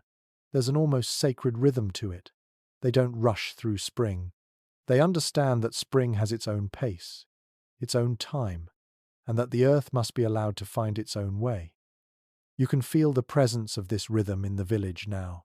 It's in the laughter of the children, the quiet hum of the workers, the gentle breeze that ruffles the leaves on the trees. It's a rhythm that's been passed down through generations, one that will continue long after these peasants have gone. The world turns, and the seasons follow, each bringing its own challenges and gifts. But what remains constant is the effort to live, to work, to thrive. The fire may no longer be the focus, but its presence still lingers, just as the memory of winter's cold lingers in the hearts of the people. They know that the earth gives, but it also demands. And with each season, they meet it with the same quiet strength that has carried them through every winter. Historians often look to the resilience of medieval peasants as a model of endurance. The hardships they faced were immense, yet they continued. The land, with all its unpredictability, was both their provider and their adversary. But in the end, it was their relationship to the land, their deep understanding of its rhythms, that allowed them to survive. And now, as spring unfurls its warmth across the land, you can't help but see the beauty in the simplicity of their lives. The quiet joy of a successful planting, the shared laughter of a family reunited with the earth. It's a reminder that survival is not just about enduring. It's about living, about adapting, about continuing the dance with the seasons, no matter how hard it may be. As the sun sets behind the hills, casting a soft, golden glow over the village, the fire still burns in the hearth. The day may be done, but the work of survival is ongoing. The peasants rest for now, but tomorrow they will wake and return to the fields, to the animals, to the rhythm of life that is both gentle and demanding. And so, the cycle continues steady, unyielding, and alive. As the days grow even longer, the world outside seems to settle into a predictable rhythm. The land, once desolate and cold, now buzzes with life. The first flowers have bloomed, and the trees are beginning to bud, their branches full of promise. The peasants, who once huddled together by the fire to stay warm through long nights, now find themselves outdoors more often than not. There is work to be done, of course.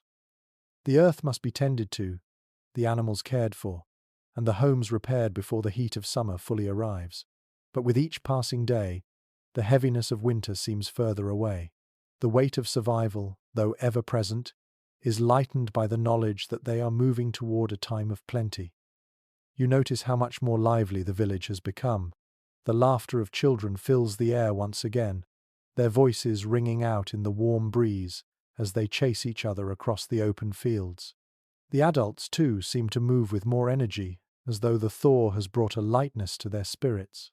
The work remains constant, but it's now a different kind of labor, one that comes with the anticipation of reward. The planting season is well underway, and the peasants move with purpose as they sow their seeds and tend to the crops that will grow tall over the coming months. The fire, though still used at night, now serves more as a symbol of what has passed, rather than a necessity for survival. As you walk through the village, you see the peasants working side by side, each focused on their own tasks, but all connected by a shared purpose. There is no rush, no sense of desperation. Instead, there is an unspoken understanding between them, a recognition that the land they rely on must be nurtured. The work is slow and steady, measured by the rhythm of the seasons. The earth, having warmed enough to allow planting, is now being prepared for what comes next. The peasants are working together in ways that reflect their deep bond to the land and to one another. The isolation of winter, though still fresh in their memories, has given way to the quiet camaraderie of spring. The air is thick with the smell of damp earth and growing things. You can almost feel the land breathing with the peasants, as if it too is coming back to life. Every shovel of soil, every seed placed in the ground, carries the promise of the future. The peasants, in their simple but steady ways, continue to shape the world around them. They don't rush through it, they simply work with it, adapting to the seasons as they come. And in this quiet, deliberate work, they continue to survive, to thrive. The joy of spring is not in the flash of sudden change, but in the steady, persistent arrival of life. You watch as the peasants water their crops, their hands moving with practiced care, ensuring that each plant has what it needs to grow. There is a connection here, not just between the peasants and the land, but between the peasants themselves. They are bound together by the work they do, by the seasons they endure, and by the shared understanding that survival is a constant, collective effort. No one does this alone. As you stand among them, watching the crops begin to take root, you're struck by how much the peasants have learned to live with the land. They have adapted to its rhythms, to its cycles of growth and dormancy, and in doing so, they have learned to find peace in the knowledge that the land will provide, as long as they tend to it with care. Their homes, simple as they are expressions of this deep connection to the land, crafted from wood and mud, built with a knowledge of what will last through the seasons, just as their farming practices are guided by what has worked for generations. The land, in return, provides them with sustenance, with shelter, and with the promise of life renewed. Historians often discuss the cycles of peasant life, noting how deeply their existence was tied to the seasons. In the absence of modern conveniences, survival hinged on an intimate understanding of the natural world. For the peasants, the rhythm of the seasons became their lifeblood. The fire, the hearth, the tools they used, all were a means to an end: survival. But it wasn't just about enduring. It was about living, about finding meaning in the slow, steady work of cultivating the land, of raising families, of building homes. Their strength was not only in their physical endurance, but in their ability to understand the deep, unspoken connection between themselves and the earth that sustained them. You can see this connection reflected in the way the peasants work. They are not frantic, not hurried, but neither are they idle. Their movements are deliberate, measured, honed over years of working the land. They know the soil, they know the seasons, and they know the value of patience. The work is hard, but it's also deeply satisfying. As you watch them move through the fields, you understand that this rhythm, this way of life, isn't just about survival. It's about participating in the ongoing cycle of life. It's a cycle they've been a part of for generations, and one that will continue long after they are gone.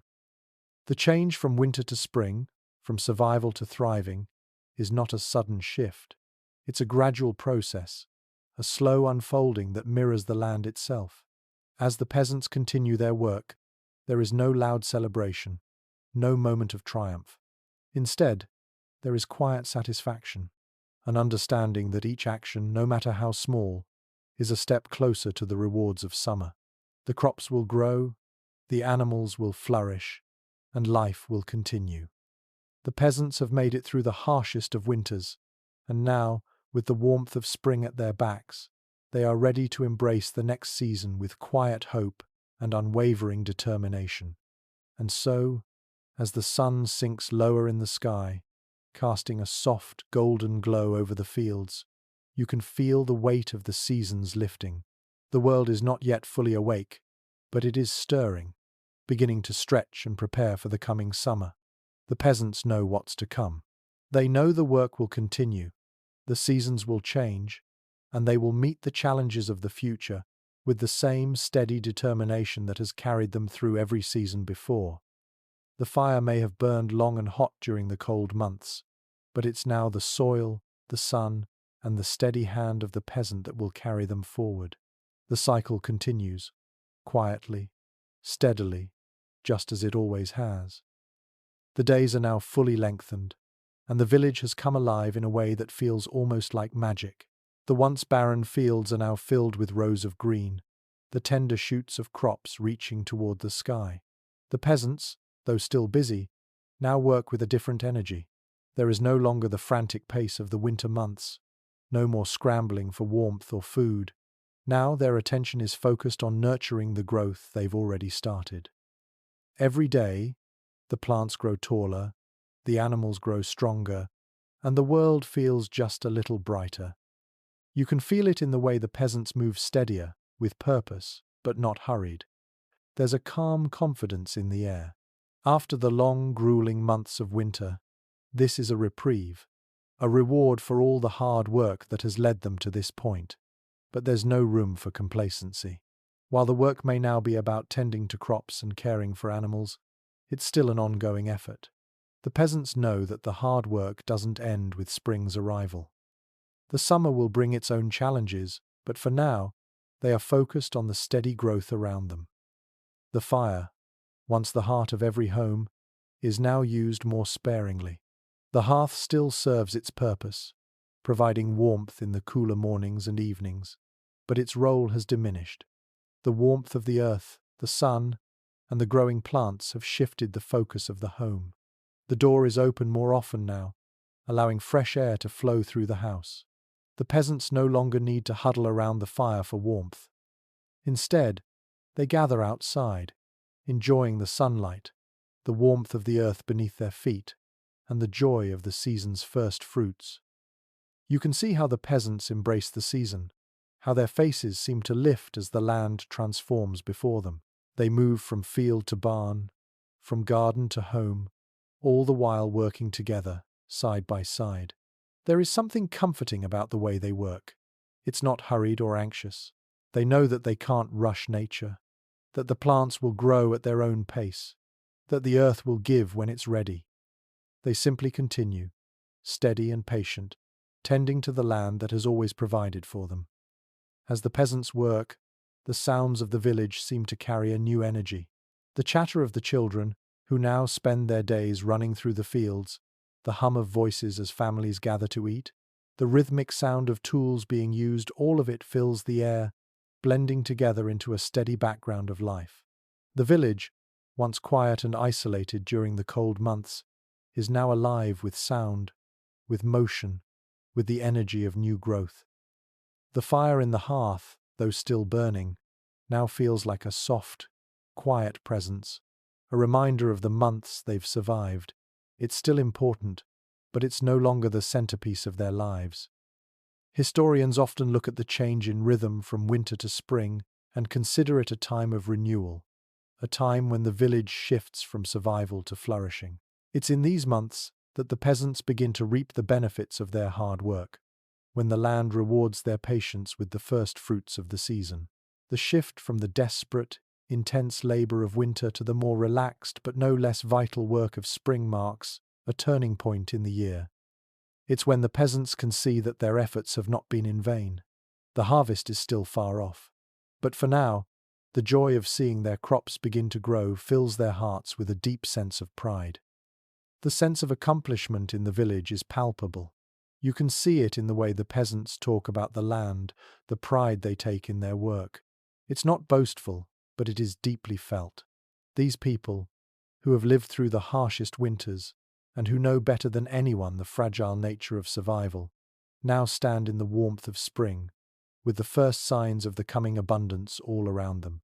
They have endured. And in this quiet, slow-moving season, they are beginning to see the rewards of that endurance. But even as the season shifts, there's still work to be done. The peasants know that this time of year, though filled with promise, is also full of risks. The early crops are delicate, and the weather can still turn on them. A late frost could ruin their hard work.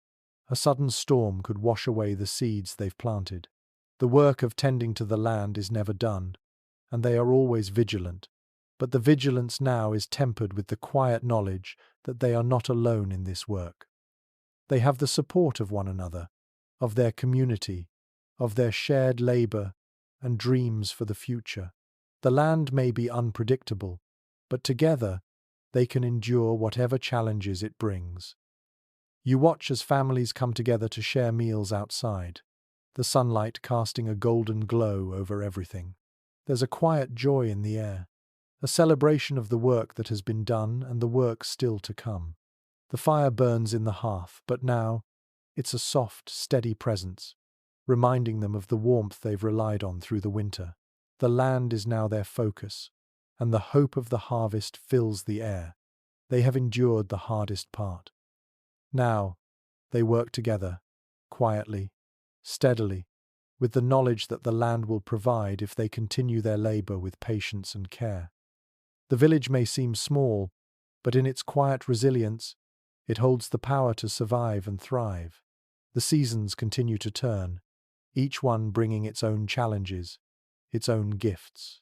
The peasants understand that survival is never guaranteed, but they also understand the importance of hope, of community, and of living in rhythm with the land. They have learned that survival is not about rushing through life, but about enduring it, step by step, day by day, season by season. And so, with the sun sinking lower in the sky, the fire still crackling softly in the hearth, you realize that this cycle, the cycle of work, of rest, of survival and growth, will continue just as it always has. The fire may no longer burn as brightly, but the warmth, the spirit of resilience remains. The peasants know that no matter what the seasons bring, they will face them together, with steady hands, patient hearts, and the enduring hope that the land will always return. As the sun sets lower, casting long shadows over the village, the pace of life shifts once again. The intensity of spring work is now starting to settle into a steady rhythm, and the peasants are beginning to enjoy the fruits of their labor. The fields are full of promise, the crops growing stronger every day. Though the days are long, they're no longer defined by the grueling work of preparation for winter's bite. Instead, there's a sense of fulfillment in the work, the act of tending the earth, knowing that everything done today will eventually bear fruit in the coming months. The air is thick with the sounds of summer's arrival, the buzz of insects, the rustle of leaves in the trees, the calls of birds that have made their nests nearby. All of these sounds create a lively backdrop to the steady movement of the peasants. The work is still constant, but the heat of the day brings a slower pace, one that's dictated by the rhythms of nature. There's no hurry anymore. The crops are planted, the animals are well cared for, and now the peasants work to maintain what has already been set into motion. It's a more measured pace, still vital, still important, but one that carries with it the luxury of knowing that they are no longer fighting for survival in the same way they were in winter. The fire in the hearth is still there, but it has become less of a lifeline and more of a familiar comfort. It no longer dominates the home. Rather, it quietly glows in the background, offering warmth in the cooler evenings. The long, hot days have meant that the home is often cool enough that the fire is not necessary during the daytime. But as the evening rolls in and the temperature drops, the fire flickers back to life. It's a gentle reminder of all that the hearth has represented: warmth, safety, and community. What's most striking as you watch the peasants now is the ease with which they've adjusted to the changing seasons.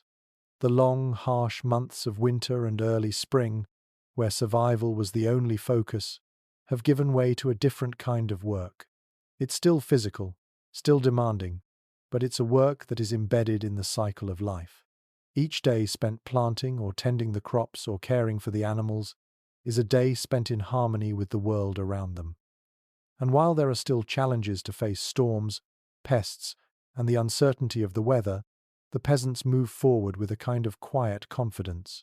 They've survived the worst of the cold, and now they wait for the earth to repay their hard work with the bounty of summer. The evening meal, when it comes, is a simple one. The first of the early crops have been harvested, perhaps a few handfuls of new potatoes, a few early greens, or a handful of tender peas. It's not much, but it's enough to remind them that the hard work of spring has paid off. The fire crackles in the hearth as the family gathers together to share a meal. The sense of camaraderie in these moments is palpable. The work of the day is done, and now, around the fire, the family shares stories, laughter, and the quiet satisfaction that comes from knowing that they are part of a greater cycle. The warmth of the fire is not just a physical warmth now, but a social one, a space for connection and community that carries them through the next phase of the year. The village itself, though still small and simple, is now fully in tune with the land around it. The homes, constructed from wood, straw, and mud, seem to belong in the landscape. They are a part of the earth, shaped by the very soil they cultivate. The roofs, with their thatch layered carefully over the beams, have stood firm through the trials of winter and are now ready to withstand the summer rains. The homes stand as quiet symbols of the resilience that has allowed the peasants to survive the harshest of seasons, but now they are a part of the natural order of things. They've been shaped by the land, and in turn, they help shape the lives of those who live inside them. And yet, despite the beauty of the cycle, there is always an underlying awareness of the fragility of it all. The peasants understand better than most how quickly things can change. A sudden frost could ruin the early crops, a storm could damage the fragile thatch on the roofs, or a disease could sweep through the animals. But there is no panic in these thoughts, no fear of the inevitable changes that life brings. Instead, there is acceptance. The peasants have lived through enough hardships to know that the cycle of life is constant and unyielding. They know that after every winter, spring will return. After every storm, there will be sunshine. After every hardship, there will be a time to rest. It's a rhythm they have learned to dance to, a rhythm that continues, steady and unbroken. Historians still discuss the impact of such cyclical rhythms on medieval peasant communities. Some argue that it was this connection to the land, this understanding of the seasons, that provided the peasants with a sense of stability. Life, though difficult, had a predictable quality to it. Each season brought its own set of tasks and rewards, and while there was always the uncertainty of nature's whims, the peasants could find solace in the repetition, in the certainty that the cycle would continue. It's a belief that sustained them, even in the hardest of times. Now, as you watch the peasants work, you begin to understand that their strength isn't just in their ability to endure. It's in their ability to live with the land, to work in tandem with the seasons, and to accept the rhythm of life as it unfolds. There is no rush, no frantic pushing against the inevitable. Instead, the peasants move with the seasons, adapting, waiting, and working to ensure that when the next season comes, they will be ready for it. The fire continues to burn, though its presence is more symbolic now. The sun shines long into the evening, casting a golden light over the village. The peasants have survived the darkest days. They've seen winter give way to spring, and now they wait for summer to arrive.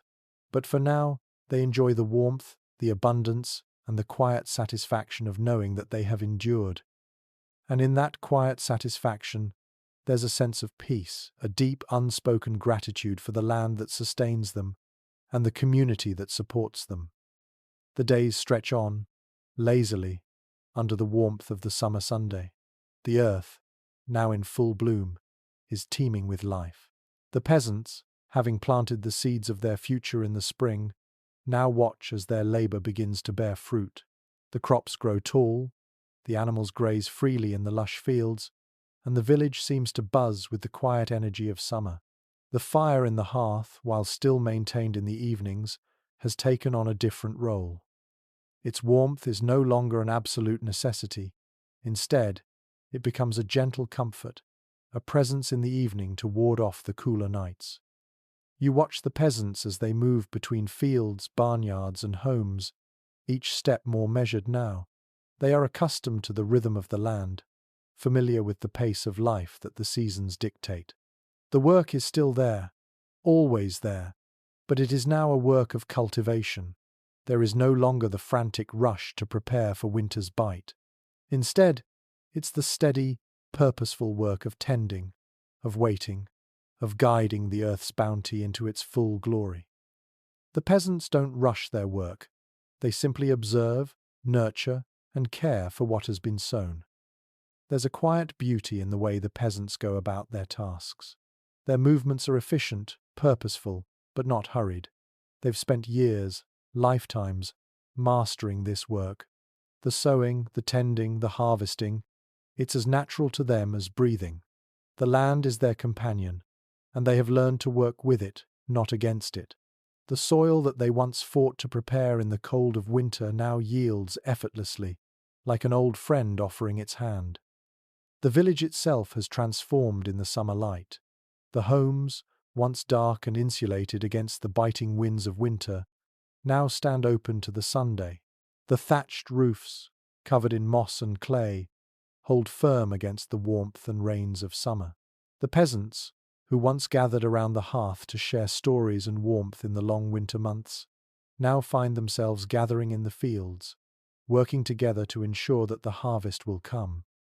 The sounds of their work fill the air, the rhythmic pounding of hoes on earth, the gentle lowing of cattle, the soft murmur of voices carried on the wind. It's the sound of life in motion, the sound of a community in its prime. You can see how, even in the warmth of summer, the fire retains its significance. Though no longer the focal point of daily life, the hearth still holds meaning for the peasants. It's the place where food is cooked, where warmth is gathered in the evenings, and where the family comes together after a long day's work.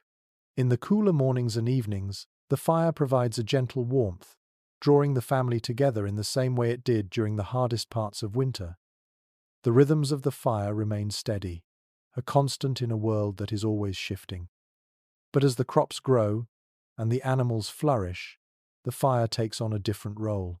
It is less of a life-sustaining force and more of a place for connection and reflection. The harshness of winter has passed, and now, in the softness of summer, the peasants gather around the fire not out of necessity but out of tradition, out of the shared space it creates. They still share meals, tell stories, and celebrate small victories, but now it's done with the ease that comes from knowing they've made it through the worst. They've endured the struggle of winter and come out the other side, and now the fire is a gentle reminder of that resilience. In many ways, this period of summer feels like a reward. It's a time of rest, of enjoying the fruits of their labor, of looking ahead to the harvest and the bounty it will bring. The work of survival, while never truly over, has shifted. It's no longer about bracing for the cold, for the hunger, for the isolation. It's now about enjoying the abundance of the earth, savoring the quiet joy of watching crops grow, of knowing that the animals are healthy and that food is plentiful. This is the time to celebrate the harvest that will come, to prepare for the quieter months that are still ahead, and to enjoy the present moment. Yet even in this time of relative ease, there's still an underlying awareness of the cycle.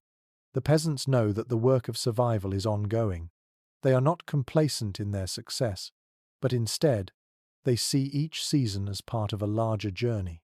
The work they do today ensures that the harvest will come tomorrow. And when winter rolls around again, they will be ready, just as they were before. The cycle continues, unbroken, steady, relentless. You notice too how the land itself seems to celebrate summer. The once barren trees now stand tall, their branches heavy with the weight of leaves and fruit. The fields are full of green, and the air smells of the earth's sweetness, of new growth, of promise. The peasants have become part of this land, they've shaped it, and it has shaped them. In the summertime, it's almost as if the land is returning the favor. It's a quiet exchange, one built on years of understanding and effort. The earth gives, but it also takes. The peasants know that even in the fullness of summer, there are still dangers ahead. The weather can turn in an instant, and a sudden storm or drought can ruin the hard work of months.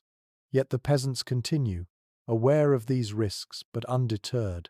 They've learned to adapt, to bend with the winds, to endure whatever the seasons throw their way. It's this resilience, this steady determination, that has seen them through the hardest times. And it's this same spirit that carries them through the joy and work of summer. As the sun sets on another warm evening, the fire crackles softly, its glow reflecting the peace of the day. The village settles in for another night, the rhythmic sounds of nature outside blending with the quiet comfort of the hearth. The peasants may be tired from the work of the day, but they are also filled with a deep, quiet pride. They've survived, they've worked, and now they rest, knowing that when tomorrow comes, the cycle will begin anew. And so, the seasons continue, each one bringing its own challenges, its own rewards. The fire will burn on, but so too will the crops grow, the animals thrive, and the village continue its steady rhythm. The peasants have learned that life is not a sprint, but a cycle, a never-ending dance with the land. And with each season, they grow stronger, more connected, and more resilient. In the hearth, in the fields, in the quiet moments spent together, the peasants find their strength. And in the warmth of summer, they know that they have made it through the hardest of winters, and they are ready for whatever the seasons will bring. As the weeks slip into the steady heat of midsummer, the village remains a place of constant motion, though its rhythms have shifted once again. The fields, once soft and tender with new growth, are now thick with the promise of harvest. The peasants, though no longer rushing to plant or tend to the earliest crops, still find themselves working from dawn to dusk. Now, it's about weeding, protecting the plants from pests, and ensuring that the growing crops have everything they need to reach maturity. Their movements are purposeful but no longer frantic. They found a steady pace that matches the warmth of the sun, the rhythms of the land. The work is still vital, but there's a quiet satisfaction to it now. The hard preparations of spring, the uncertainty of winter, all seem like distant memories. There's a certain ease that comes with the full bloom of summer. The peasants still work, but the urgency has softened. They no longer face the pressure of surviving the cold. Instead, their energy is focused on making sure that what has been planted continues to grow strong and healthy. The fire, though still flickering in the hearth during the cooler evenings, feels like an echo of winter.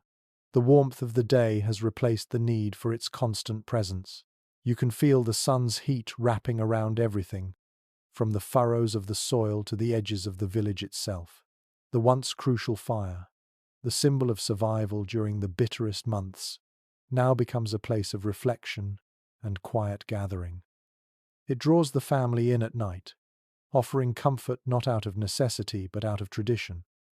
In the evenings, as the sun sets and the heat of the day begins to dissipate, the peasants gather around the fire. There is no rush, no worry. The crops are well cared for, the animals fed, the work done for the day. Now, the fire serves as a space for conversation, for sharing meals, for quiet moments of togetherness. The long days of summer have softened everything. The pace of life has slowed to match the warmth that surrounds them. You can almost feel the energy of the village relax into a deeper sense of peace. The sounds of life around the village have changed too. The buzz of insects fills the air, and the distant sounds of children's laughter echo through the fields as they play. The adults are busy, of course, but there's no longer a sense of desperation in their actions. The long days give ample time to work and then rest. The children, once confined to the hearth during winter's cold, now roam freely in the warmth, helping with small tasks and learning the ways of the land. Their voices carry through the fields, and you can hear the joy in their laughter, the carefree nature of summer that seems to seep into every corner of life. In the evenings, when the heat of the day has finally passed, the fire provides a space for the peasants to gather and reflect. The day's work is done, and now they sit together, enjoying the warmth and the company of one another. The firelight dances on their faces, casting a soft glow over their features. They share stories, passing down knowledge from one generation to the next. In these moments, the fire is more than just a source of warmth. It is a symbol of the community, the shared history that binds them together. It is a reminder of how far they have come, how much they have endured, and how much they have accomplished together. The rhythms of summer are not just about the work of the fields, they are about the quiet satisfaction of seeing the earth come to life. The peasants look out over the fields, watching as their efforts begin to take root. The crops that were once fragile seedlings are now strong and hearty, reaching toward the sky, ready for the harvest. The animals graze lazily in the fields, their coats glistening in the warm Sunday. There is a sense of accomplishment, a deep pride in the knowledge that they have done the hard work, and now they can simply wait for the bounty to come. Historians often speak of the resilience of medieval peasants, not just in their ability to survive the harshness of winter, but in their ability to endure the long, unrelenting cycle of labor that the seasons demanded. It wasn't just about getting through the cold months. It was about living with the seasons, adapting to the rhythm of the earth. The peasants knew that their survival depended on the land and the labor they put into it. Each season brought its own set of challenges, but with each passing season, they grew stronger, more connected to the land they worked. As you watch the peasants work, it's hard not to feel a sense of admiration for them. Their strength lies not just in their ability to endure hardship, but in their ability to live in harmony with the land. They've learned to work with nature, to understand its rhythms, and to adapt their lives to the cycles it demands.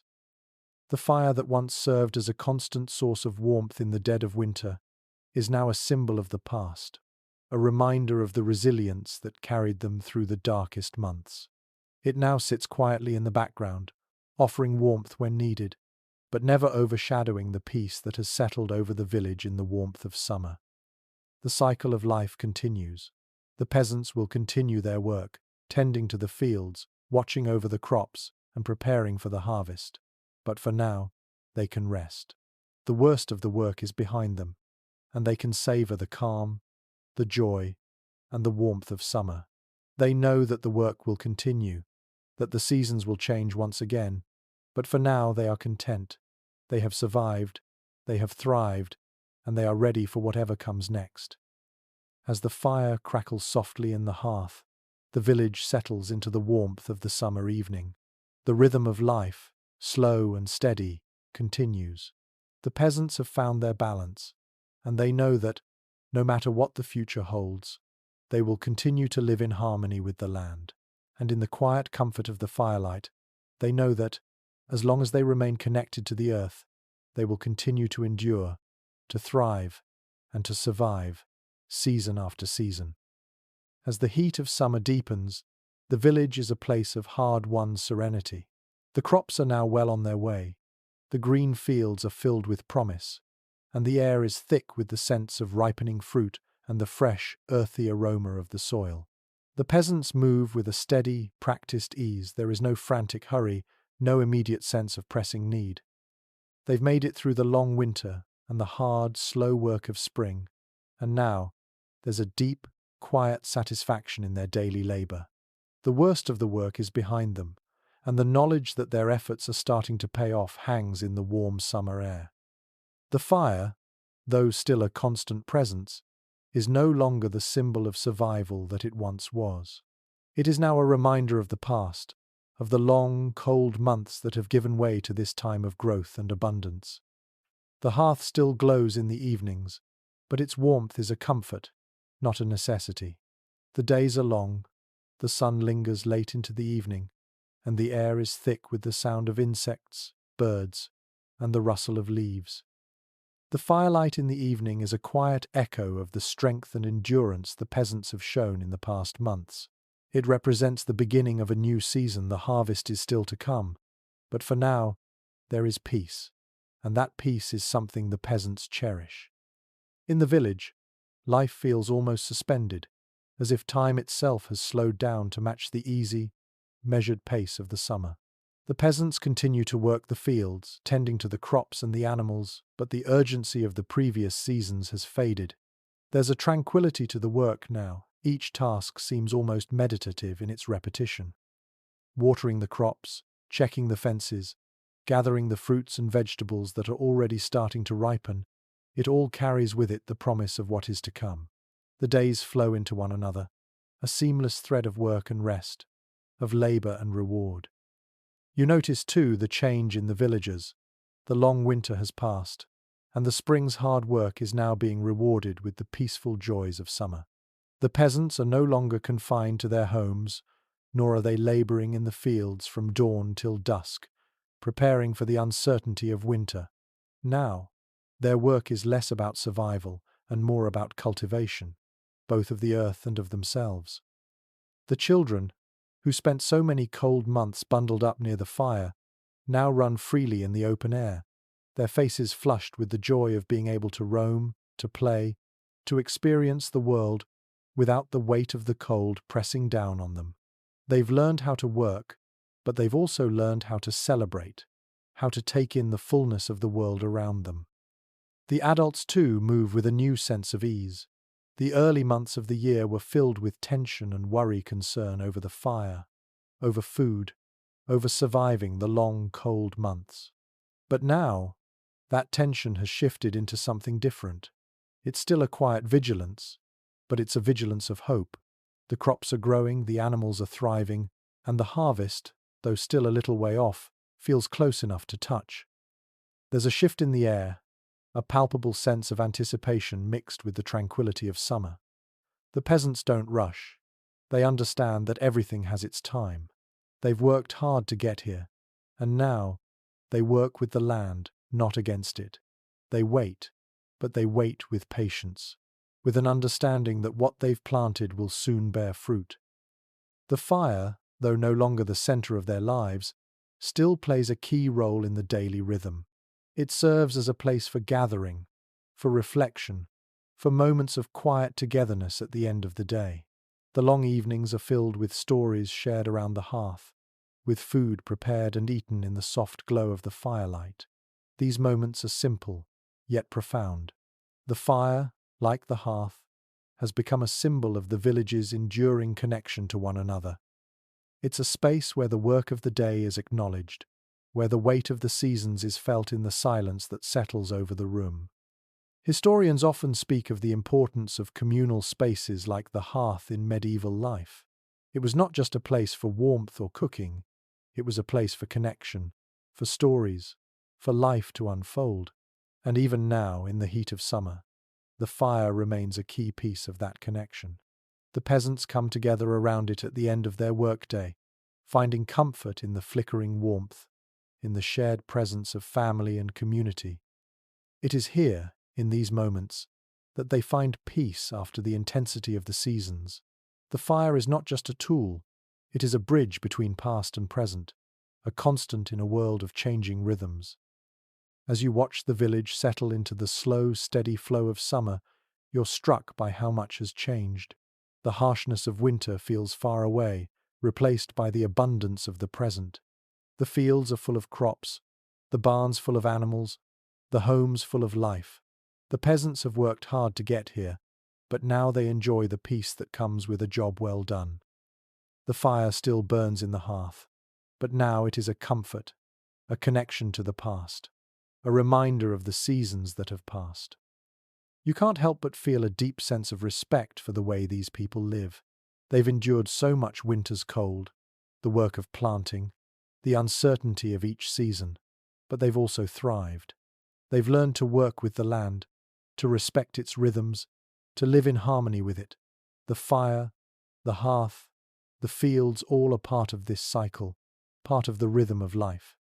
And as the sun sets on another summer day, you realize that the peasants' greatest strength lies in their ability to live with the seasons, to accept the ebb and flow of life, and to endure whatever comes next, with patience and hope.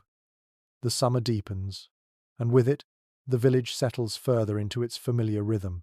The days seem to stretch on forever, long and warm, filled with the quiet work of tending to the crops, the animals, and the small daily tasks that fill the hours.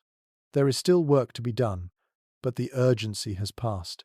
The peasants move with purpose, but their pace has slowed, aligned with the sun that now lingers high in the sky. The heat of the day comes with a kind of comfort. The warmth that once felt oppressive is now a familiar presence, something that signifies life rather than struggle. There is peace in the air, a soft, steady contentment that permeates the village.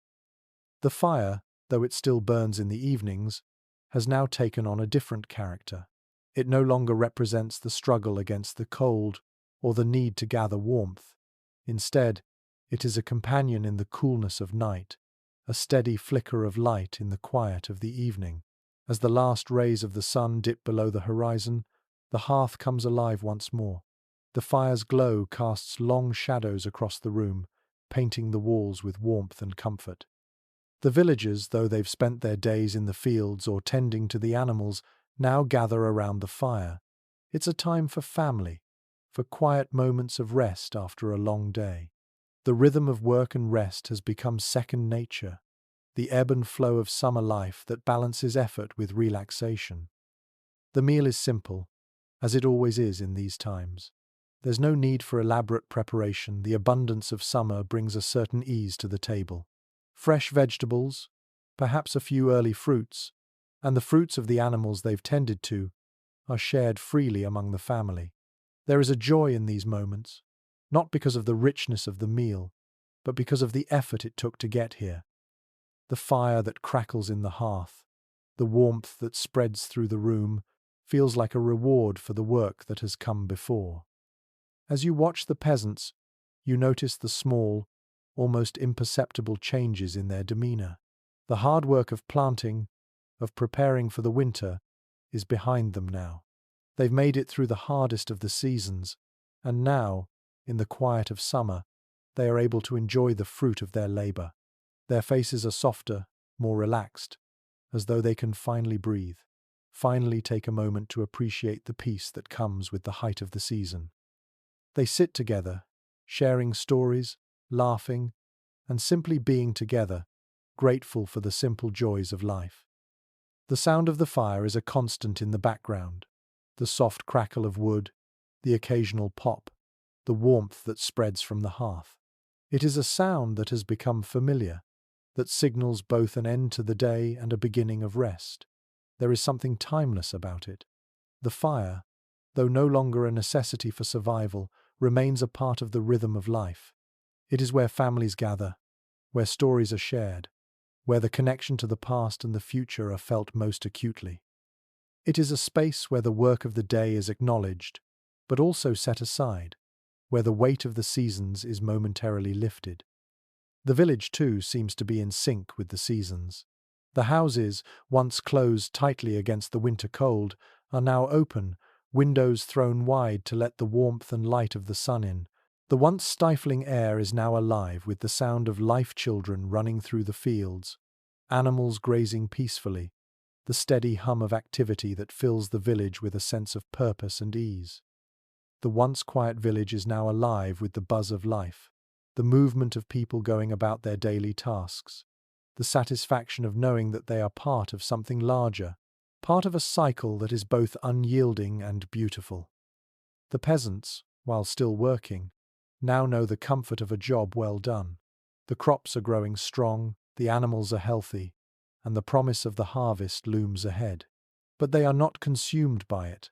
They work steadily, thoughtfully, but without the urgency they once felt. There's a sense of security now, a quiet confidence in the knowledge that the worst is behind them. The fire is not a symbol of survival anymore, but of community, of warmth shared between those who have weathered the hardships together. The land, though still demanding, is now their partner in the work of life. The work of surviving has transitioned into the work of thriving, and they approach it with a quiet, steadfast energy. The evening is filled with moments of simple joy. The children's laughter rings through the air as they run through the fields, chasing one another, their faces bright with freedom. The adults, their work for the day done, share stories and food, exchanging the simple pleasures of summer. The warmth of the fire, the soft glow of the hearth, becomes a kind of sacred space, where time slows down and everything that matters seems to fall into place. The struggles of winter seem far removed, the anxieties of the past months fading into the background. For now, there is peace. For now, the fire burns not just to warm but to illuminate the beauty of this quiet life. The fire, still present and ever warm, reminds them that everything in life is cyclical. The winter, the spring, the summer, and the fall, they are all parts of the same journey. The peasants have seen each cycle unfold before them, year after year, and they have come to understand its rhythms. The fire may burn bright in the darkest months, but in the light of summer it serves as a quiet reminder that life, like the seasons, is constantly in motion. It is a comfort, a source of connection to the past and a beacon for the future. As you sit by the fire with the peasants, you realize that survival is never a solitary pursuit. It is a communal effort, a shared responsibility, a quiet but unyielding determination to work together, to endure together, and to celebrate the moments of peace when they come. The warmth of the fire, the glow of the hearth, the laughter shared around the table, all of it is a testament to the strength and resilience of the community and to the enduring connection between the peasants and the land that sustains them. As summer slowly begins to surrender to the first hints of autumn, there's a palpable shift in the air. The once vibrant green fields now show the early signs of ripening. The crops have grown tall and full, their fruits heavy with promise. The peasants, who have spent so many months working tirelessly, are now beginning to taste the fruits of their labor. The work is far from over, but there's a quiet anticipation in the air. The harvest is drawing near, and with it comes a sense of satisfaction, an understanding that their efforts, their long hours in the fields, will soon be rewarded. The fire in the hearth, which has served as a comforting presence through both the harsh winter and the gentle warmth of summer, now feels like a bridge between the two seasons. The long days are gradually growing shorter, and the cool of the evening is becoming more pronounced. The fire, which once provided warmth against the bitter cold, now provides comfort against the crisp air that begins to creep in at dusk. The hearth becomes a center of transition, where the soft glow of the fire mingles with the lingering warmth of the day. The peasants, though still busy with the final work of the season, seem to exhale collectively. The hard work of planting, tending, and watching their crops grow is nearing its culmination. The harvest is almost within reach. You notice how the atmosphere in the village has changed. There's a sense of camaraderie that wasn't there before, people working together, not just out of necessity, but in a shared effort to see the harvest through. The long summer has allowed them to rebuild the relationships that were stretched thin by the isolation of winter. Now, there's a sense of collective effort in the air. The work of the fields is no longer an individual task, it's a communal one. Everyone plays a part in ensuring that the harvest will come, that the work will be completed together. It's this collective effort, this unspoken bond between neighbors, that holds the village together. The fire, as it flickers in the evening, is a symbol of this unity. It is the place where the work of the day is acknowledged, where the labor of the field is celebrated, and where the first fruits of the harvest are shared. The fire burns low, its warmth still felt in the cool evening air, but it no longer demands the same attention it once did. The peasants gather around the hearth, their faces glowing in the firelight, and share a meal, a simple meal, made from the first of the harvested crops. There's a quiet joy in these moments, a contentment that speaks to their deep connection to the land and to each other. The fire, like the seasons, is both a constant and a reminder of the passage of time. It stands as a silent witness to their labor, their efforts, and their shared hope for the future. As you sit with the peasants around the fire, you realize how much of their lives is woven into the rhythm of the seasons. They are not merely surviving, they are living, thriving, working in harmony with the world around them. The fire, the hearth, the crops, the animals, they are all interconnected in a way that speaks to the balance of life itself. The fire is a living thing, constantly fed and tended, just as the land requires constant care. It's a reminder that everything in life requires effort, but that effort is not just about survival, it's about living in tune with the world around you. As the harvest approaches, there's an awareness in the air. The peasants know that the work is not yet done. There's still much to be harvested, much to be stored away for the colder months ahead. But there's also a sense of peace, of knowing that the cycle is nearing completion. The crops have grown, the land has been tended, and now it is time to reap what has been sown. The fire in the hearth flickers softly, a steady presence in the evening that mirrors the rhythm of life itself. It's not just the warmth it provides that's important, it's the consistency, the stability, the reassurance that no matter the season, the work will continue and the community will endure. Historians often speak of the deep connection between medieval peasants and the land they worked. It wasn't just a matter of necessity, it was a relationship that defined their very existence. The peasants knew that their survival was tied to the cycles of nature, to the rhythms of the earth, and in the changing of the seasons, from the bitter cold of winter to the warmth of summer and back again, they learned to live with nature, to adapt to its challenges, and to thrive within its rhythms. The fire, in many ways, is a symbol of that connection, a living, breathing part of their lives that sustains them through the harshest seasons and provides comfort in the gentler ones. As the first fruits of the harvest begin to fill the tables, there's a quiet celebration in the village. The fire is stoked, the meal is shared, and the community comes together to acknowledge the hard work that has brought them here.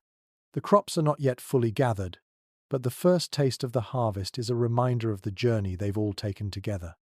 It is a time to rest, to reflect, and to appreciate the work that has been done, knowing that the full reward of their labor is still to come.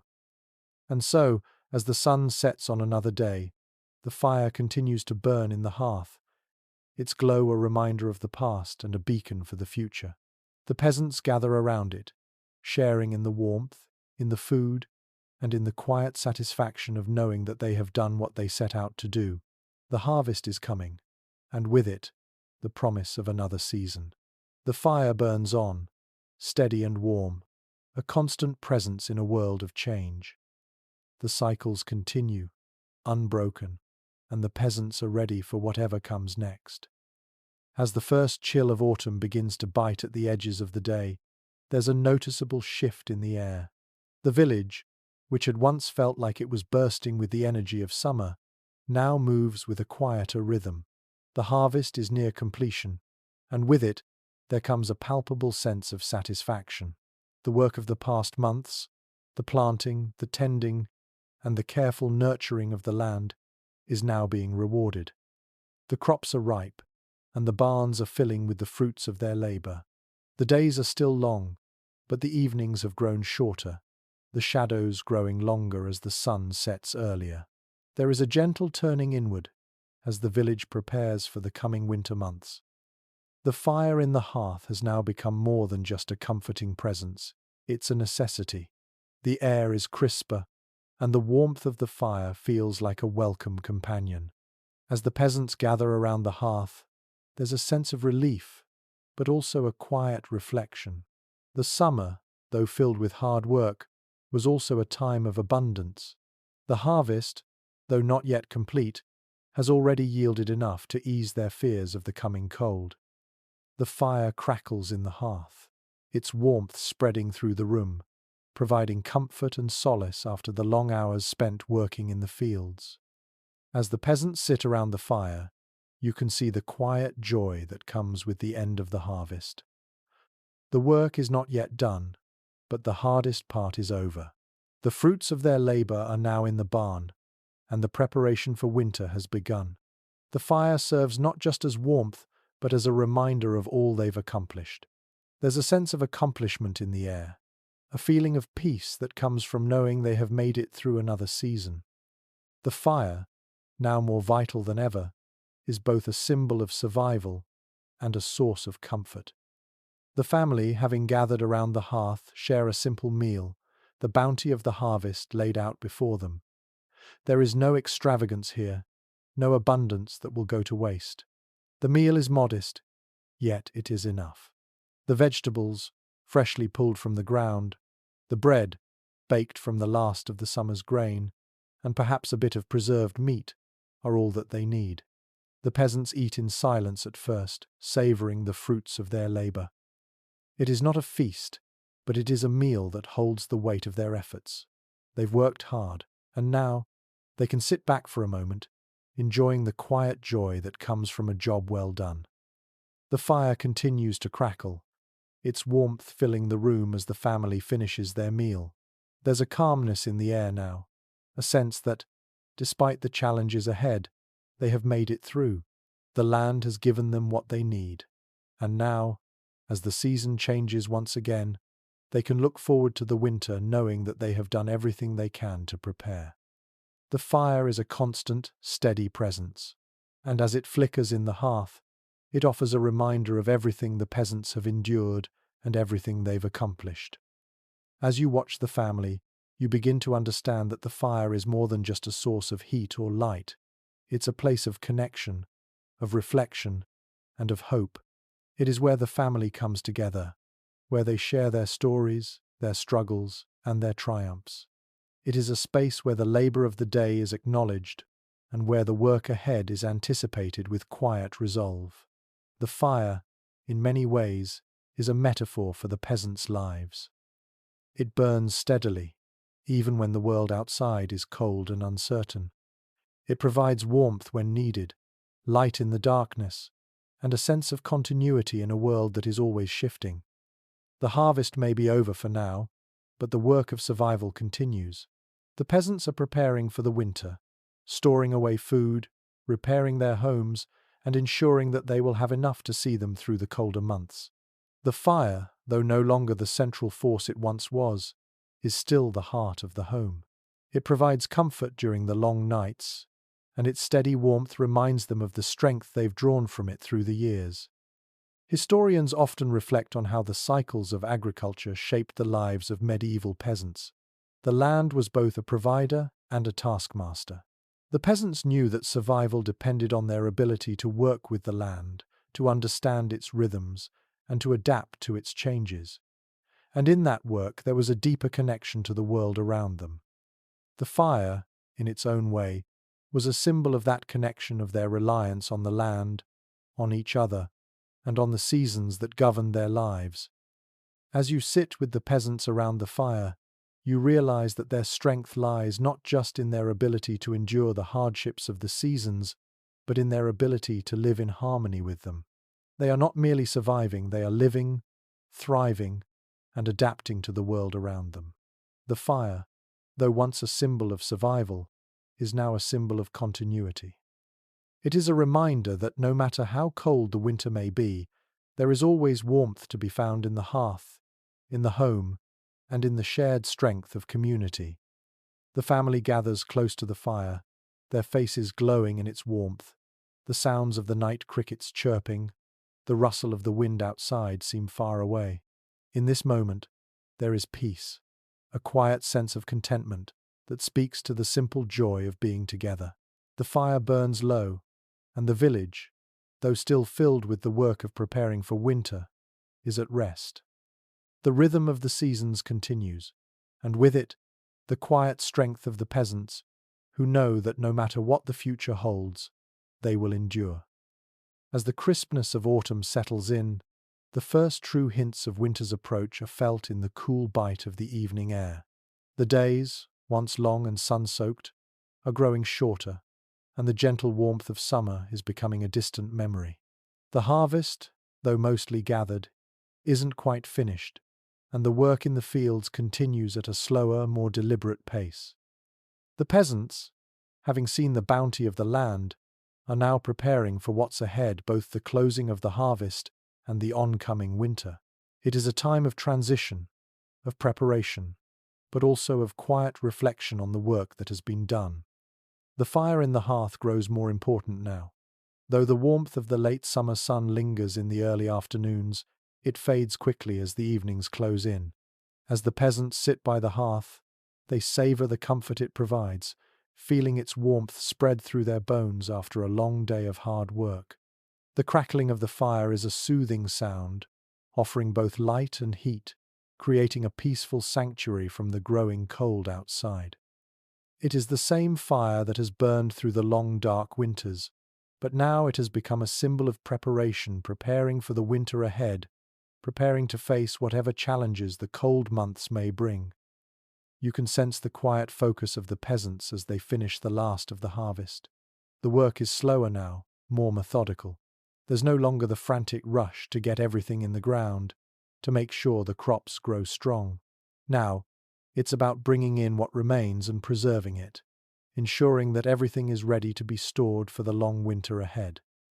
You see the peasants pulling in the last of the vegetables from the garden, storing grains in the barn, and preparing the animals for the months of cold. The work is no less important now, but it is more measured, more reflective. The urgency has faded. There's no need for haste, only for careful, deliberate preparation. The fire continues to burn steadily in the hearth, its glow casting a soft light on the family as they gather around it. The peasants sit together in a quiet, comfortable silence, knowing that the hardest part of the year is coming to an end. The labor of the past months is behind them, and now they can begin to look forward to the months of winter. The fire is a place of solace, a place of warmth and comfort as the world outside grows colder. In these quiet moments, there is a sense of peace, of knowing that they have done what needed to be done. The work will continue, of course, but for now, the fire is enough. The warmth it provides is not just physical, it is emotional, a steady reminder of the resilience and strength that has seen them through the harshest of seasons. The peasants share a simple meal, the fruits of the harvest, made into a hearty stew, served with freshly baked bread. It's not a lavish feast, but it is satisfying. The meal is rich with the flavors of the land, the vegetables fresh from the earth, the meat that has been carefully prepared and preserved. The meal feels like a celebration, a quiet acknowledgement of the hard work that has gone into bringing them to this point. The peasants eat slowly, savoring each bite, enjoying the warmth of the food and the fire, the companionship of family, and the satisfaction of knowing that they have weathered another year. As you watch the peasants, you realize how much the fire has become a symbol of the seasons themselves. It is the warmth that has sustained them through the coldest winters, but it is also the light that has illuminated their work in the long, dark nights. It has been the constant companion through every season, offering comfort, solace, and a sense of continuity. The fire has been there in the harshest of times, a beacon in the darkness, a steady force that has carried them through their struggles. And now, in the quiet of autumn, as they prepare for the winter ahead, the fire continues to burn, a reminder that no matter the season they have endured, and they will continue to do so. Historians often speak of the strength of medieval peasants, not just in their ability to endure hardship, but in their ability to adapt, to work in harmony with the land and the seasons. The cycle of the seasons is not one of constant struggle, but one of balance, of adaptation. The peasants know that survival is not just about overcoming the cold of winter or the heat of summer. It is about living with the land, working with it, understanding its rhythms, and finding peace in the inevitable cycles of life. And the fire, though it serves a practical purpose, is also a symbol of that deep connection to the earth, to the seasons, and to each other. As the night deepens and the fire burns lower, the family settles into a quiet rhythm. The day's work is done, the harvest is nearly complete, and the long winter months are approaching. The fire, though not as essential as it once was, remains a constant presence. It's a reminder of everything the peasants have endured and everything they have accomplished. It is a space for rest, for reflection, and for connection. The warmth it provides is more than just physical, it is emotional, a steady force that has carried them through the darkest seasons and continues to carry them as the world outside begins to cool and quiet. The work of survival is never truly over. There will always be challenges to face, seasons to navigate, and labor to perform. But for now, as the fire crackles softly in the hearth, the peasants have earned their rest. The harvest is nearly in, the preparations for winter are almost complete, and the quiet peace of autumn has settled over the village. And as the fire burns low, the peasants rest in the warmth of what they've accomplished, knowing that the cycle of life, like the seasons, will continue. As the first frost settles over the village, the world outside begins to change once again. The once green fields are now covered in a blanket of white, the leaves on the trees long since fallen. The sun, once so warm and generous, now dips lower in the sky, casting long, cool shadows across the land. The days are shorter, the nights longer, and the cold begins to creep into every corner of the village. But inside the homes, there is warmth. The fire in the hearth, now essential once more, burns brightly. Its crackling flames a comforting presence against the bitter chill outside. It is the fire that marks the turning of the seasons, from the abundance of autumn to the harsh reality of winter. It is a source of light, heat, and community, bringing the family together in the quiet, dark evenings. The peasants, who have spent the past months preparing for this moment, now settle into the rhythm of winter. There is work still to be done, of course. The animals need to be tended to, the firewood needs to be replenished, and the food needs to be carefully rationed to ensure it lasts until the first signs of spring. But there is a sense of relief in the air, a sense that they have made it through the hardest part of the year. The harvest is in, the barns are full, and the fire, though now a necessity for warmth, offers more than just heat. It offers a place of gathering, of rest, and of reflection. You can feel the difference in the village now. The energy has shifted. The hustle and bustle of the growing season are behind them, and now there is a quieter, more deliberate pace. The work of the fields is done, and for the next few months, the peasants will focus on maintaining what they have. The rhythm of life, though still defined by labor, is now slower, more reflective.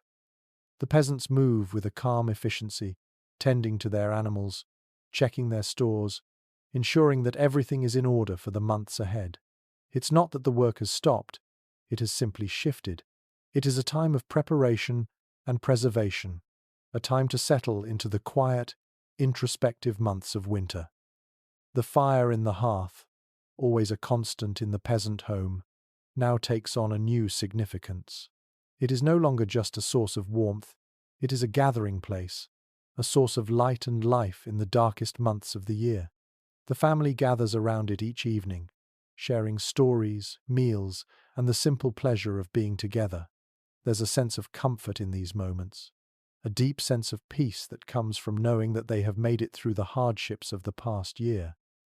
The fire burns steady, its warmth wrapping around the family like a blanket, providing not just physical warmth, but emotional warmth as well. The winter months, while harsh, are not without their rewards. There's a certain tranquility that comes with the quiet of winter, the long nights, the stillness of the snow-covered fields, the peace that comes with knowing that the worst is behind them. The fire, now more important than ever, offers comfort during these long, cold nights. It is a steady presence in the home, a symbol of continuity and resilience. The peasants know that the cold will last for several months, but they also know that the warmth of the fire will carry them through, just as it has carried their ancestors through countless winters before them. You watch the peasants as they sit together around the fire, their faces illuminated by the soft glow of the flames.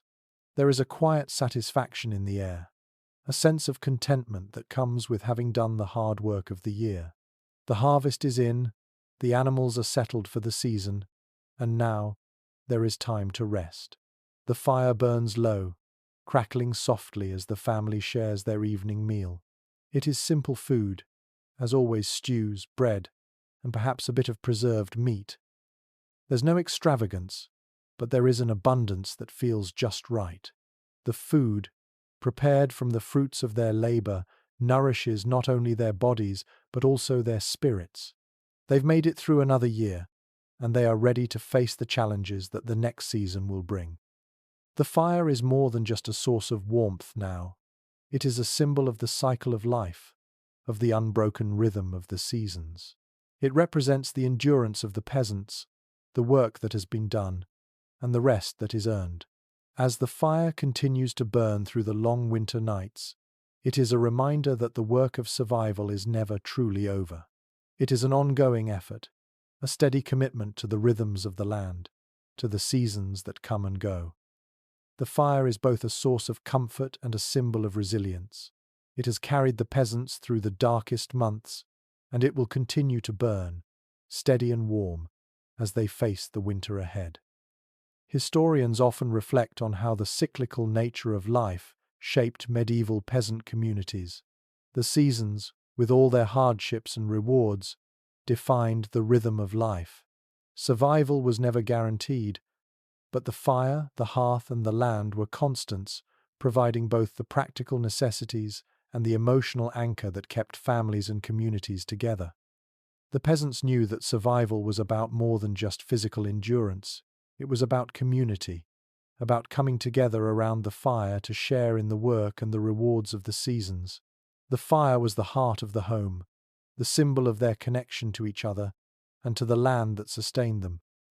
As the winter settles in and the cold grows more intense, the peasants continue their work, but they also take time to rest, to gather, and to reflect.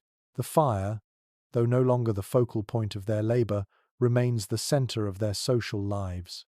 It is the place where stories are told, where lessons are passed down, and where the bonds of family and community are strengthened. The hearth is the place where the work of survival is not just acknowledged but celebrated. It is the place where the peasants find warmth, comfort, and most importantly, the strength to endure whatever the future may bring. And so, as the fire burns steadily in the hearth, the village settles into the quiet of winter, knowing that they have done the work of the year and are now ready for the months ahead. The seasons will continue, the cycles will turn, and the fire will always burn, steady and warm, guiding them through whatever challenges lie ahead. The winter nights grow colder still, but inside the village, life continues with a quiet rhythm. The snow blankets the earth, the fields now a vast expanse of white, untouched by the bustling activity of summer and autumn. The peasants, though accustomed to the cold, now feel the full weight of winter pressing against them. The fire burns brightly in the hearth, its warmth a constant companion in the dark, chilly nights. The hearth, though still central to the daily life of the village, is now more than just a source of heat.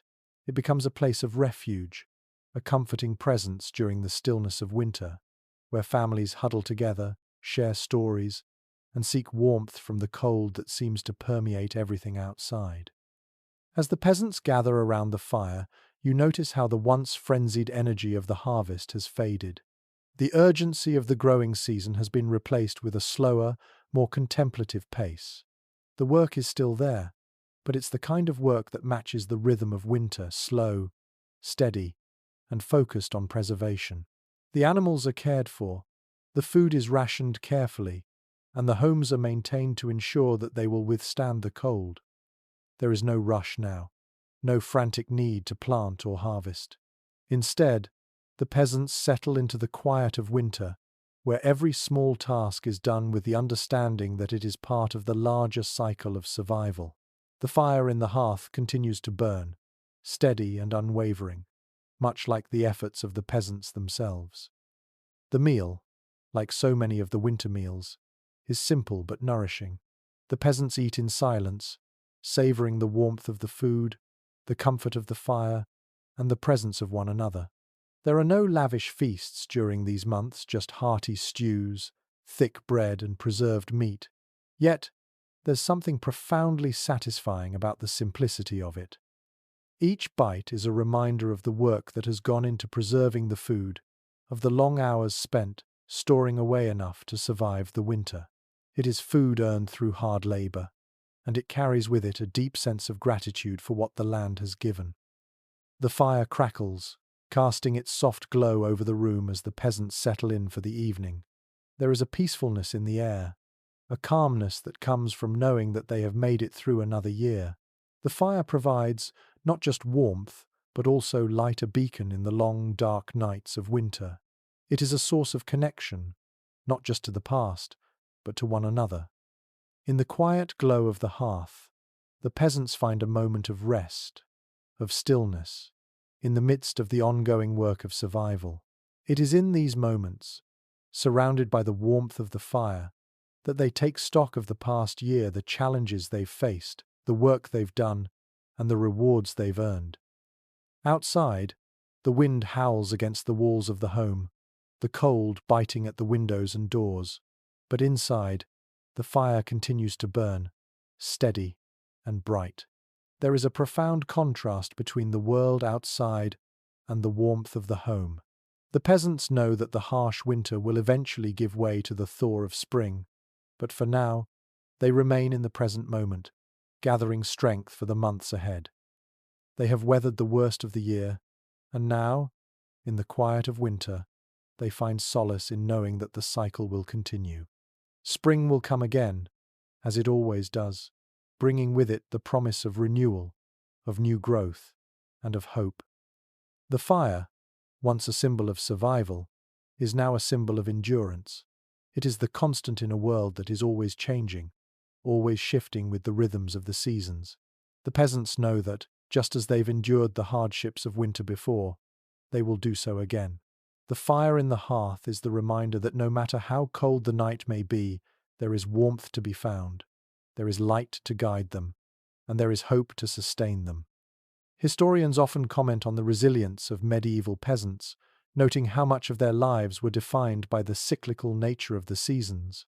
The winter, though harsh, was not a time of despair. Instead, it was a time of quiet strength, of endurance, and of preparation for the spring that would follow. The peasants knew that each season brought its own set of challenges, but they also knew that survival depended on their ability to adapt and to persist. The fire, ever burning, became both a literal and symbolic representation of that resilience. It was the light in the dark, the warmth in the cold, and the reminder that, despite the hardships they faced, they were always moving forward, always enduring, always connected to the land and to each other. As the fire continues to burn softly in the hearth, the peasants settle into the warmth it provides.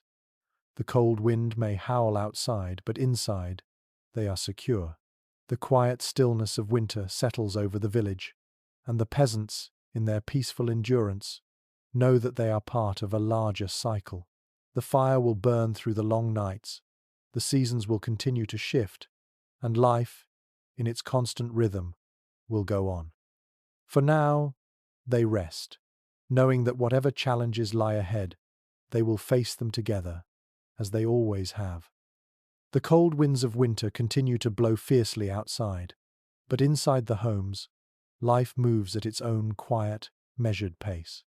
The fire in the hearth crackles steadily, its warmth filling the room, providing not only the physical heat needed to ward off the biting chill, but also the emotional comfort of knowing that survival has been achieved.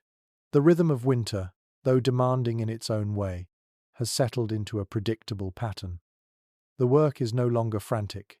Instead, it is about maintenance, about ensuring that what was planted and harvested will last until the return of spring.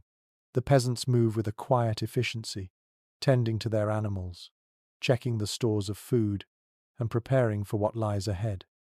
The nights grow longer, the days shorter, but there is a calmness in the air that wasn't present before.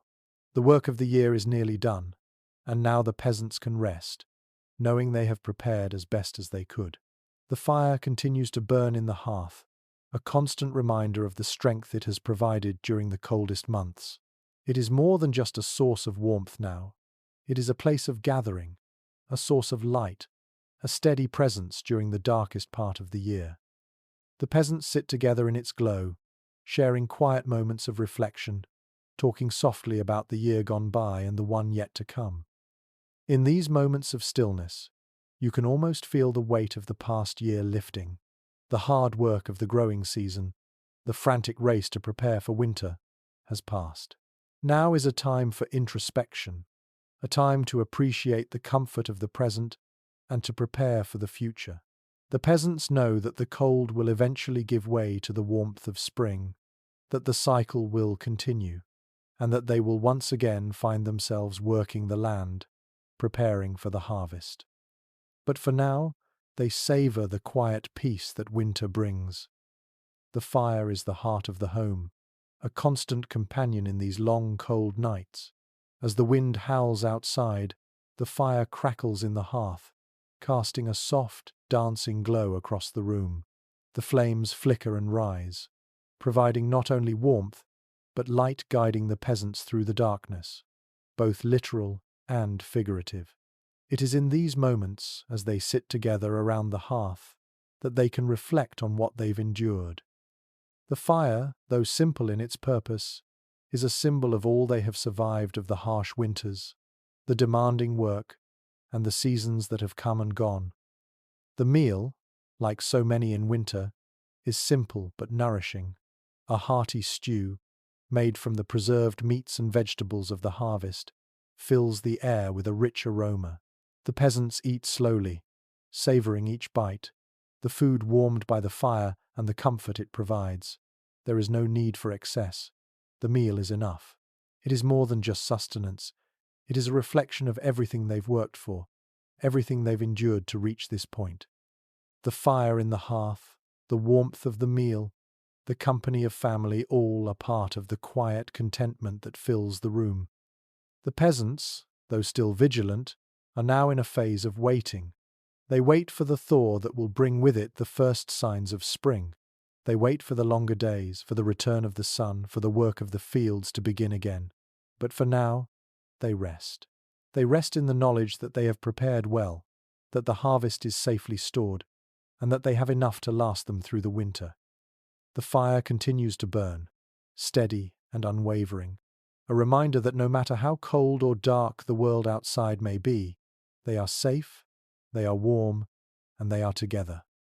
Historians often speak of the deep connection medieval peasants had to their homes and their land. Their homes were not just shelters from the cold, they were sanctuaries, places where families came together, where traditions were passed down, and where the cycles of the seasons were lived out. The fire, central to this life, was a constant presence. It was the center of the home, the heart that kept everything running, that provided warmth in the coldest months and light in the darkest hours. The hearth was not just a source of heat, it was a place of connection, a place where families came together to share not only meals but stories, laughter, and the comfort of knowing that they had endured another year together. And as the fire burns low, casting a soft glow across the room, there is a sense of quiet peace. The peasants know that the cold will eventually give way to warmth, that the cycles of the seasons will continue, and that they will once again be called to work the land, to plant, to grow, and to harvest. But for now, they take solace in the present moment. The fire, though slowly fading, continues to burn, a symbol of their resilience, their endurance, and the quiet strength that has carried them through the harshest of winters. The hearth, the fire, the warmth, it all remains, a constant reminder of what has been accomplished, what has been endured, and what is yet to come. And as the fire burns lower, the peasants settle in for another night, knowing that they are not alone, that they have each other, and that no matter how long the winter may be, the warmth of the fire will always carry them through. The wind continues to howl outside, its cold fingers pressing against the walls of the homes. But inside the village, the fires burn steadily. The long winter nights stretch out, each one similar to the last, still, quiet and reflective. The peasants continue their work, though it has slowed in the chill. The focus now is on maintaining what has been stored, ensuring that there is enough food, fuel, and warmth to last until the first signs of spring. There is no frantic urgency, no need for preparation. It is a time for tending, for patience, for waiting for the inevitable return of the Sunday. The fire in the hearth continues to provide warmth and light, but now it has become a beacon in the long darkness. It is a place of gathering, where families huddle close together in the stillness of winter. The light from the fire flickers across their faces, casting shadows on the stone and mud walls of the home. There is a sense of comfort in these moments, a calmness that comes from knowing that the harshest part of the year is behind them. The fire is not just a source of heat, it is a symbol of endurance, a reminder that no matter how cold the night may seem, there is always light, always warmth to be found within the walls of the home. The meal shared around the hearth is simple. Like so many others before it, a stew made from the last of the preserved vegetables, the dried meats, and perhaps a handful of grains. There is no luxury here, but there is sustenance. The meal is nourishing not because of the abundance it offers, but because it reflects the hard work that went into preserving it. Each bite is a reminder of the months of labor, the planting, the tending, the harvesting, and the storing that has made this moment possible. The peasants eat slowly, savoring the warmth of the food, the comfort of the fire, and the companionship of their family. There is no rush. In winter, everything moves more slowly, more deliberately. The hearth continues to be the focal point of the home, its steady flame a source of strength. The fire is not just for warmth, it is for connection. The peasants gather around it each night, telling stories, sharing news, and reflecting on the past year. They talk about the seasons that have come and gone, about the challenges they have faced and the triumphs they have celebrated. There is a sense of community here, a deep understanding that survival is not just about enduring alone, but about enduring together. The fire brings them closer, offering warmth not just to their bodies but to their spirits. It is a space where bonds are strengthened, where the simple act of sitting together in the warmth can make even the darkest winter night feel a little brighter.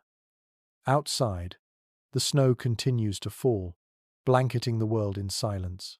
The fields are covered in a thick layer of white, the land resting, waiting for the thaw. The trees stand bare, their branches like dark fingers reaching up to the sky. The village seems small against the vastness of the winter landscape, the homes huddled together for warmth, surrounded by the stillness of the snow. But inside, the fire continues to burn, its steady light a reminder that life goes on, even in the coldest months. The peasants may have retreated from the land for now, but they have not retreated from each other. The fire is the heart of the home, and the home is the heart of the village. Historians often discuss the ways in which the medieval peasant community relied on both the land and each other for survival. The cycle of the seasons governed every aspect of their lives, dictating when they could plant, when they could harvest, and when they could rest. But it was also the community that helped sustain them through the long, dark months.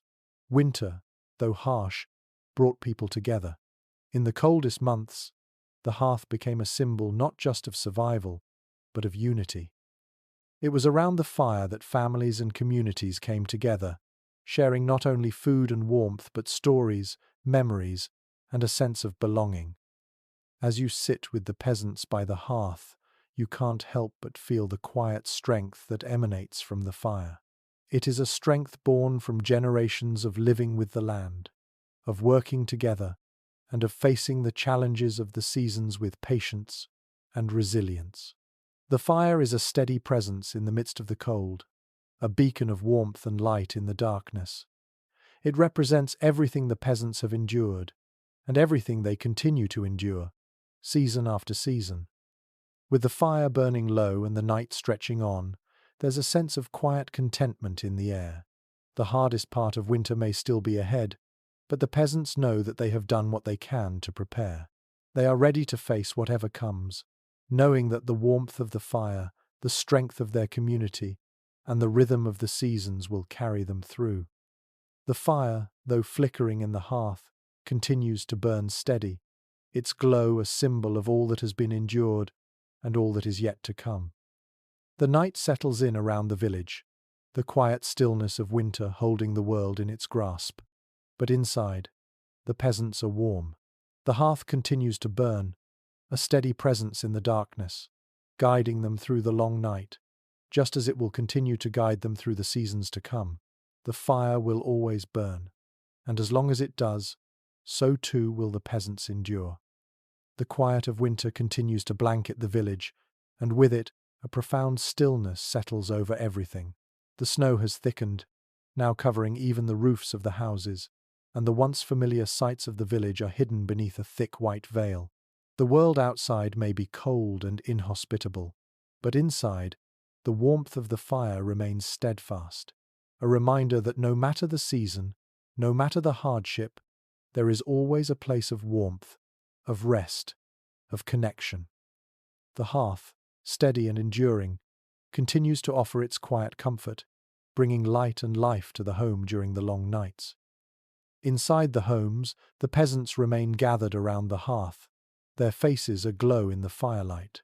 The work of the past months has been done, and now, in the quiet of winter, they can rest. The rhythm of the seasons has slowed, and the urgency of survival has lessened. There is still work to be done, of course wood to be gathered, animals to be cared for, food to be preserved, but for now, the frantic pace of the past year has been replaced with a quieter, more deliberate effort. The peasants are at peace with the stillness of winter, understanding that it is a time for reflection, for preparation, for patience. The fire continues to crackle in the hearth, its warmth filling the room. You can feel the collective sense of relief that fills the space.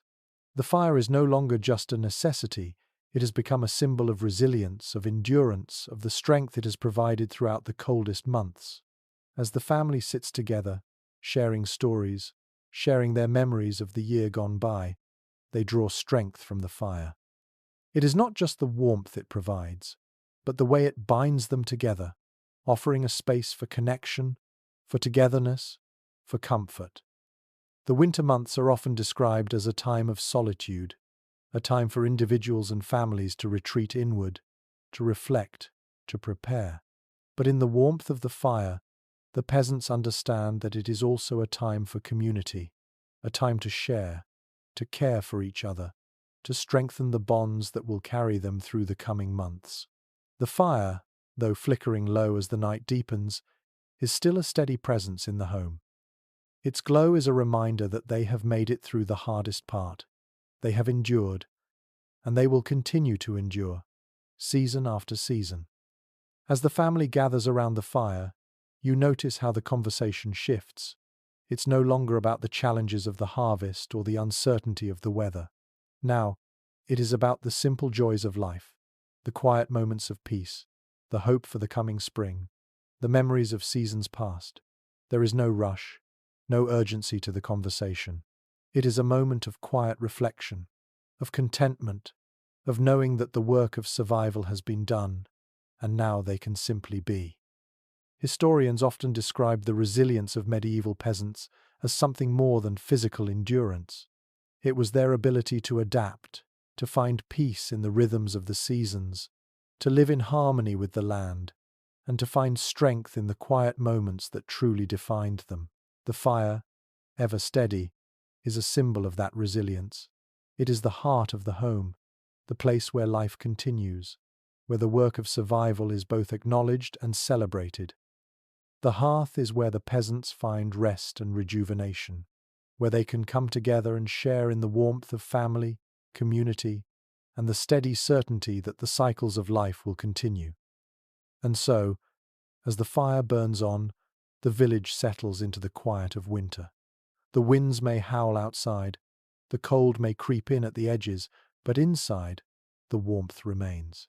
The peasants know that they are part of a larger cycle, that the seasons will continue to turn, and that, no matter what the future holds, they will endure.